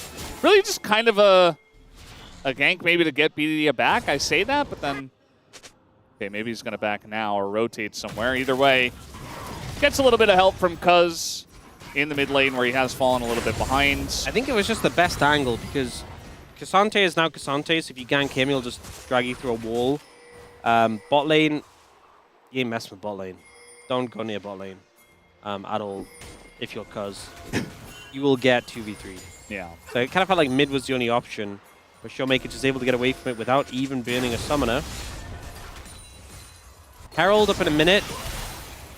I don't think you can fight it if you're KT, if I'm being honest. It's a tough ask. And Shiwu now has the Koenig Ruken, so you can kind of just chill in this matchup. This is very much game 1 vibes, you know? It's not exactly the same, but the vibes are similar where it's like one team has a lead. It's not huge, but it feels huge. It's almost 2,000 gold, couple of Drakes, but really the biggest thing about the vibes is that the team that's losing doesn't really get to do anything. They're just sitting on their hind legs, paws up in the air, you know, kind of like Wolf yesterday with the gerbil, whatever he did, with the backing animation, or the TP animation, and just kind of sitting very defensively and not able to do much.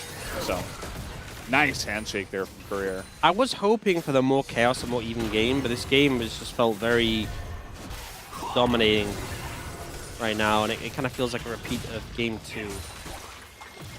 KT at least have a lot of engage options, but I think they're going to be engaged on. Lucid just sprinting through the jungle as the shockwave is... Yeah. Is that enough to signal that KT can fight? No, I don't think so. Yeah. They were like pretend posturing there in the river, like, oh yeah, we're going to do something. I mean, BDD's got his first item on recall. Is that enough for them to fight? Probably not. Yeah, I'd say it's the bare minimum. Is, you know, 1 item Spike, Luden's, Bork here for the 2 of them. I think also with everyone's sums being up, so much is flashable from KT. You can't flash Calista auto attacks, but you can flash a Mel combo, an Alistar combo, a Yone ult. So I think it's a pretty precarious one for KT going into this 5v5 when they have all sums. Yeah. Sashi on the bottom lane, he is so incredibly tanky right now. Like, Perfect has Leandri's, but that's all he has, and he barely even chips through the Cassante's health. He's up a level, doesn't matter. So you're just able to take the turret, essentially, for free in the bottom lane 1v1. Meanwhile, DK are getting the Rift Heralds, and we already talked about how this should be theirs. Nice little catch here, though, from BDD, trying to get Showmaker. He's so low, but he lives as the equalizer comes down. He flashes away from it. He's still alive, and now Smash. Oh, giant impale from the side of Cuz, but where's the follow-up? Now the knockup comes in from BDD, but it's still not enough. They did so much right in this fight, and yet they're still not able to take down D plus Kia. As Smash is here on the right side, he's going to get a little bit of a rebuttal taste as the eye did go the way of KT, but they do not pick it up. A close-ish fight, but TK still ahead. I think the key issue for me was the equalizer value was non-existent. And we talked about the combo of the Skarner Rumble sort of raking them over the coals, and that just never happened. So if you actually look at this starting off, BDD finds an angle on the Showmaker, Effort follows up, and they get him low. The Shockwave only hits Effort because BDD channels away, and that equalizer just hits nothing. No value at all, doesn't kill Showmaker, and is now unavailable for this moment, when you'd love to have it. So, to me, that was the major issue. You didn't kill Showmaker with Equalizer, and you didn't have it for when Cuz got the most monstrous impale. BDD also had ult when he first knocked up Showmaker there. He just didn't commit to it because I guess he thought he had enough follow-up with the Alistar. I think maybe he was just concerned about locking him into the animation and getting boosted down. Definitely possible. We got a knockup here on a Lucid. He's in a bit of a rough spot, but the combo comes through. They're still not able to take him down. He flashes into the Skarner, and the Skarner is the one that goes down. And now BDD alone in the pit will be free food for D plus Kia. And all I keep thinking about, Ox, is The hopes and dreams of the Huni 010 are slowly drifting away. They didn't have Equalizer, they didn't have the Yone ult, they didn't have Mel ult. They didn't have all these tools and they still went for the fight. They couldn't even kill the Jarvan. Yeah, and they tried. They threw what little they had into the Jarvan, pretty much all of it. Yeah, not the entire kitchen sink, maybe just like the tap. Like the faucet. Faucet, yeah, that's all they had. Not as impactful. Yeah. Couple of pots and pans in there. But yeah, Barely feels like even they're that. floundering. So they go for this. The dragon's already gone, so they try and set up on a Lucid. Shockwave comes out in return, but Lucid just survives such a long time, gets a Sundered Sky heal, then the bailout, and they're like, oh, actually we cannot kill him. Yeah. And it's just another kill for this Kalista. This Kalista is going to be so disgustingly strong.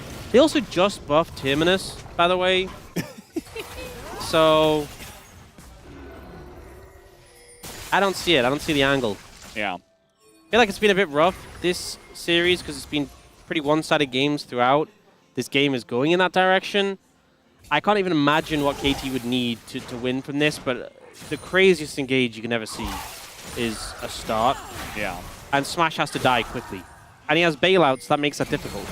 Like, how many times does BDD have to be like the sole savior playing Yone? You remember they were behind in that one game and he hit like the 3-man Yone ult and pulled the game back and they still lost?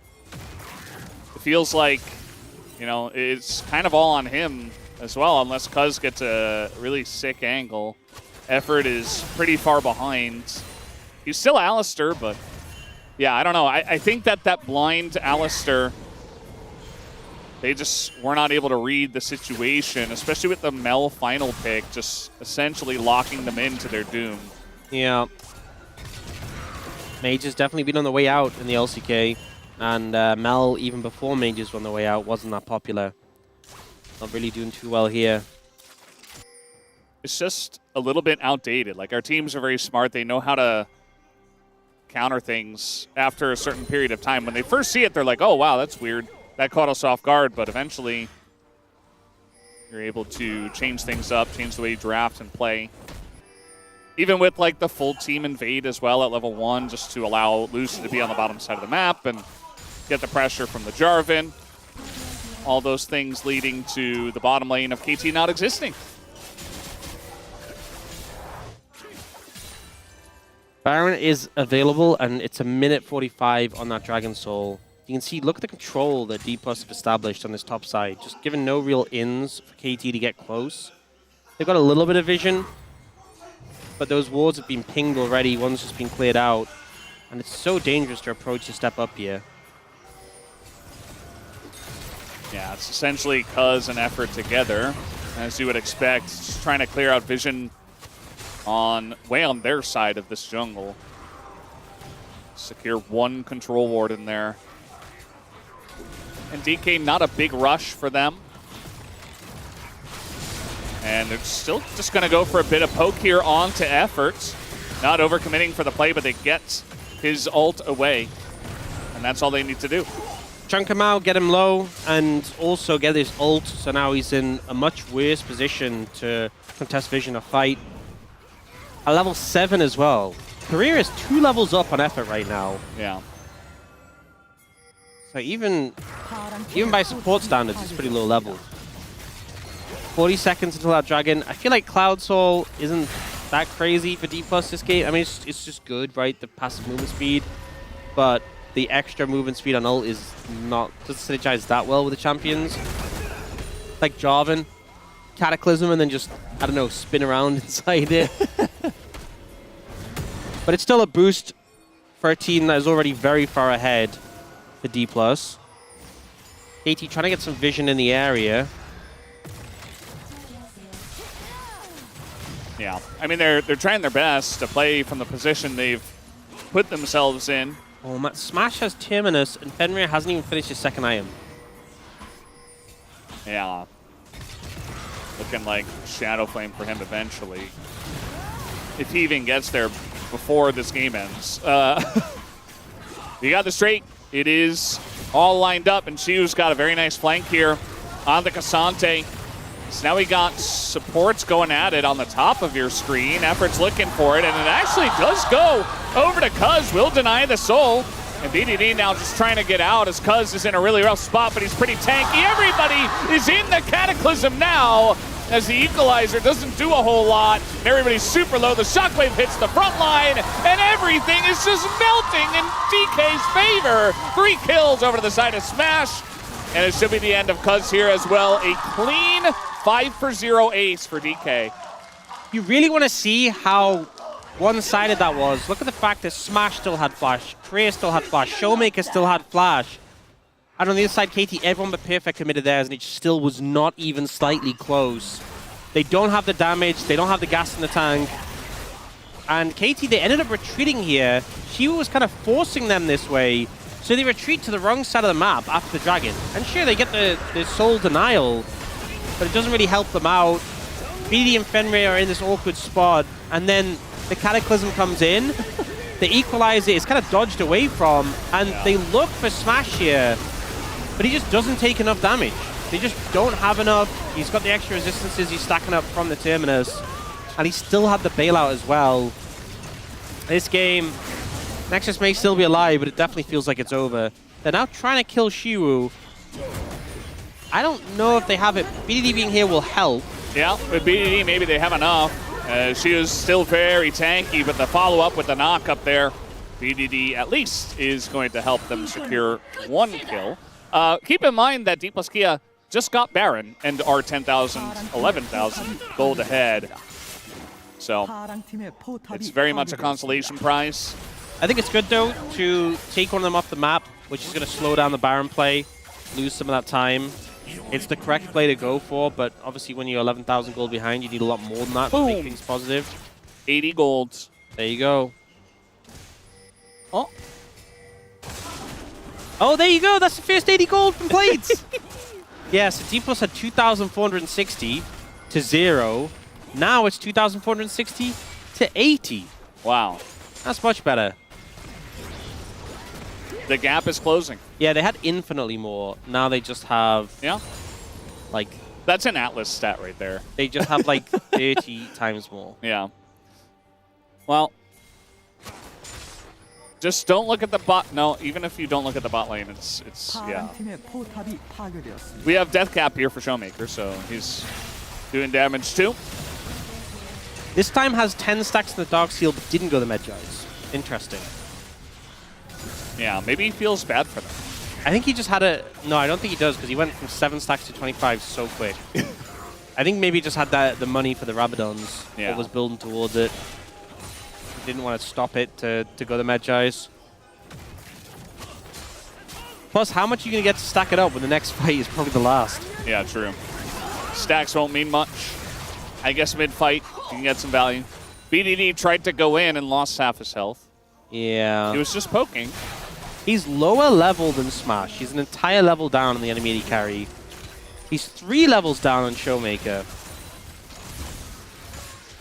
And yet the only 2 lanes where they got a plate were where BDD was. We're denied the funniest timeline of Huni going... Yeah. Well, 0 and 10. at least all of our talent got the prediction right. Good job, guys. Great work. Unless Very KT exciting. find the miracle engage. Is it here? No. Oh, they got the flash. The smash flash. Okay. They got something. Better than nothing. As keep putting the KT fans on camera. They're not very much enjoying that. As BDD, he took 1 auto and a rend from Smash. As they will slowly but surely chip away at this base. Okay, nice little knock up here on a career. And they use Fate's Call. Is that like the first time they've used it this game? I don't think so. Well, either way. I think the first time they've had to use it to save Korea. Yeah. And Effort's just desperate. He wants some kind of angle. BDD the same. BDD keeps looking. Keeps trying to find it. Stacks up the Q. Unbinds the soul. Looks for the knock-up. And they got to get some kind of pick here. As now the equalizer comes down onto Smash. It's actually going to get Career, but the handshake again is big. And now everybody is actually on the run here from the side of D plus Kia. Lucid alone in the jungle against Cuz. Shiu just trying to back away, and now the TP comes in from Showmaker as they look to turn it around. Very nice flash here from Lucid to get away from Cuz's Impale. Guys, what's happening in the base? Yeah, well, they got Lucid, and they were not able to lock down Smash as was expected. Sante is TPing. Yeah, so the is, Nexus so is towers. BDD, though. He's there. He's defending. It's 15,000 gold. Looks like Team Plus Kia will be taking the 2-1 victory here tonight. And a very one-sided game at that. Got it done in the draft. Got it done in the game, at least in this game number 3. As Smash says, don't kill the Nexus. I have to kill Perfect first. And Perfect is not, he's not that kind of guy. He does not give free kills. He is running away as much as, oh, that was a crazy interaction. But yeah, Shiu doing a good job of dodging everything. Wants the kill on a BDD, just a biffo. At the end of the day, though, Team Plus Kia will take the 2-1 tonight. And I think after that game 1, I was kind of on the mindset of, oh, D+ are in trouble. Can they bounce back from this? The answer is yes. And they absolutely dominated the next 2 games. It wasn't even close. Pretty strong performance. Show a lot of resilience in this series. Yeah.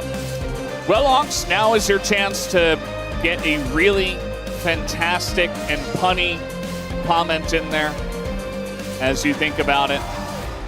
Shiu gives us the years. Perfect. Not the best game of Rumble. Don't think that game was his fault necessarily, but that just said, let's not lose to teams that didn't go to Paris. There you go. Or that couldn't go to Paris, couldn't make it to Paris. Think of the new little studs on the new jackets from the D+ members. Yeah, Pretty cool. it's pretty hardcore. Yeah. Smash hitting us with the sticks of the Callista. Korea had a good game today. A good day today. Also a good game 3. The Renata was good. Yep. No special ceremonies or anything like that. As Coco got it right once this week. And so did Hooney. They have a chance to get it right twice if B&K FearX ends up winning our second. And that's the thing, 2 out of 10. You went 2 out of 10 last week, right? I did, yeah. Not that big of a deal. 0 out of 10 would have I been mean, legendary. only KT is left. That's what it said. Little checkbox there to take down KT. And it has the score there, 1 out of 8. That's actually incorrect. It's 1 out of 9. But, you know, And props for trying. a reminder that with this win, D+ keep their hopes of making top 2 in the Legend Group alive, but also just make their lives so much easier, because if they'd lost this series, the gap between them and KT would be pretty sizable. They would put KT up to 16 wins, and it would also leave them at 13, 3 series wins behind every other team in the group. With this, though, they're at 14, KT's at 15. They're in touching distance. It was only a 2-1, though, so the game score difference is still pretty sizable. But you'll take it. Before they got absolutely crushed by T1 0-2, DK were like the big favorites in the Legend Group. Now it's like you got crushed by T1, you barely beat KT. I mean, I say barely just because it was a 2-1. The 2 games they won were very one-sided. Yeah. To me, I think if you look at their performance so far in the Legend Group, D+ have been very good. Yeah. There's that one series where they kind of got mangled. The problem is, because they started the group so far down in terms of score, even being extremely good may not be enough. And they have to keep getting these series wins. This is the final moment, that beautiful handshake from Korea. Yeah, I mean, he read the flash engage. 안 쫄아도 돼, 안 쫄아도 돼. 하나 높아요? 야 이속 줄게. 가도 돼. 이속 줄게. 살짝 가볼게 이거. 가도 돼. 가도 돼. 가도 돼. 앉아. 나 쫄을 수 있어. 맞아 맞다. 나 죽었다. 아, 죽어도 돼. 괜찮아. 봐봐. 야 요네 이겼다. 이겼어. These comps are so chaotic. 스카너 더블 돼 지금. 스카너 봐. 야, 요네 돼. But if it ain't broke, don't fix it. At least in this game. Smash with the most damage. Showmaker right behind him. I do think Smash is definitely one of the potential players of the match here for this best of 3? Honestly, I feel like Smash, Korea, Showmaker. It is just going to be Showmaker. Lucid or Shiyu. Yeah. Back-to-back Medjais in both those games. Actually, did he build Medjais in the last game in the end? Could have. I didn't see it. Either I way, think they actually did. Well, I think he backed and TP'd in, so he actually could have bought it there. 0 deaths in the last 2 games. Just a pretty great performance from Showmaker. The Victor in particular, he was in fantastic form. And D+, if you tuned in late, you missed that game 1, you'd be like, wow, this team's just phenomenal. But I think that's kind of how the game can go sometimes. Team gets an edge in the draft, gets an early momentum, it can make a big difference. Yeah, it's pretty huge. As guys, we're going to hear from Showmaker and Deer with the translation. Thank you very much, guys. This is Deer for the POM interview translation, joined by Showmaker on the side of D plus Kia. 감사합니다. Congratulations! 네, 레전드 그룹의 치열한 순위 싸움 속에서 D 플러스 기아가 In the bloody battle for the legend group standings, D plus Kia has taken a priceless win. And you actually ended a chain of 6 losses against KT, so how do you feel?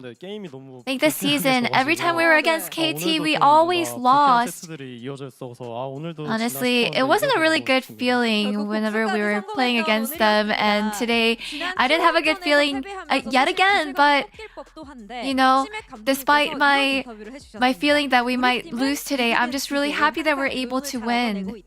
And after the loss against T1, your momentum could have taken a hit, but CV Max said this in an interview that our team, regardless of a win or a loss, always has something to take away. So, what did you learn from your defeat against T1? Well, that defeat was actually honestly so helpless. And rather than just having the takeaway, I feel like our head coach was able to go ahead and break down why all these mistakes and incidents happened and just breaking it down and just analyzing it in a very detailed perspective. So I think that actually gave us more motivation to be able to perform better. And looks like in game 1, you guys took a Wombo combo Ambessa by Talia comp, which turned out to be an unfortunate loss. So what was the feedback there? I think we had to really face the enemy with the right tempo, but from our disadvantage from that Raptor, there was really no answer. So I think we just really wanted to focus up on the rest of the game, rest of the series. And it looks like in game 2, your victory scaled well and you were able to secure victory. And in round 3 of LCK, the victor's win rate is actually 15% and the only 2 wins are from you. So what are your thoughts? Well, I actually didn't have any idea. I didn't realize that Victor wasn't as good. Maybe Victor is just really bad. But despite that, I feel a little flustered. It feels a little dizzy to find out about that, but I'm just really sad that Victor has gone downhill so much. I hope that I can contribute to really rebuild Victor's image and make sure that he seems he plays out to be a better champion than he is. And what might be different from my Victor might be maybe just trying to go with that burst damage, you know, because W is not exactly an attack skill, so I just try to itemize the best I can so that I can amplify the use of Victor. And it looks like in game 3, you guys got a huge lead at the Herald. So let's take a look. You know, Mel was actually coming back from base without a lot of health. So yeah, right here I got airborne. I was really scared for my life, but my teammates were able to play out so well for me. So honestly, to be really cold and honest, we actually didn't play out this team fight very well, so I think in the end we were able to just kind of play out this messy team fight and, you know, we were able to come out on top. I think Lucid was the one who was able to do a lot in this team fight. The Jarvan was actually the one who carried. And the legend group is so intense and a lot of the predictions have been wrong, so how is it from a player's perspective? Yeah, honestly, it's so competitive, it's so intense. I think we're just repeating winning and losing and winning and losing. So Honestly, given that we lack the wins that we need, I hope that we're able to take it step by step so that we can climb up from 4th to 3rd and up all the way up at the highest that we can reach. And DK's round 3 has come to an end with 3 wins and 1 loss, and round 4 will start next week, where you will actually meet KT again. So how confident are you? Well, we were able to take the victory today, so I hope that we are even more confident and we prepare even better so that we can take another victory against KT. And that is all from Showmaker, and back to the desk. Thank you.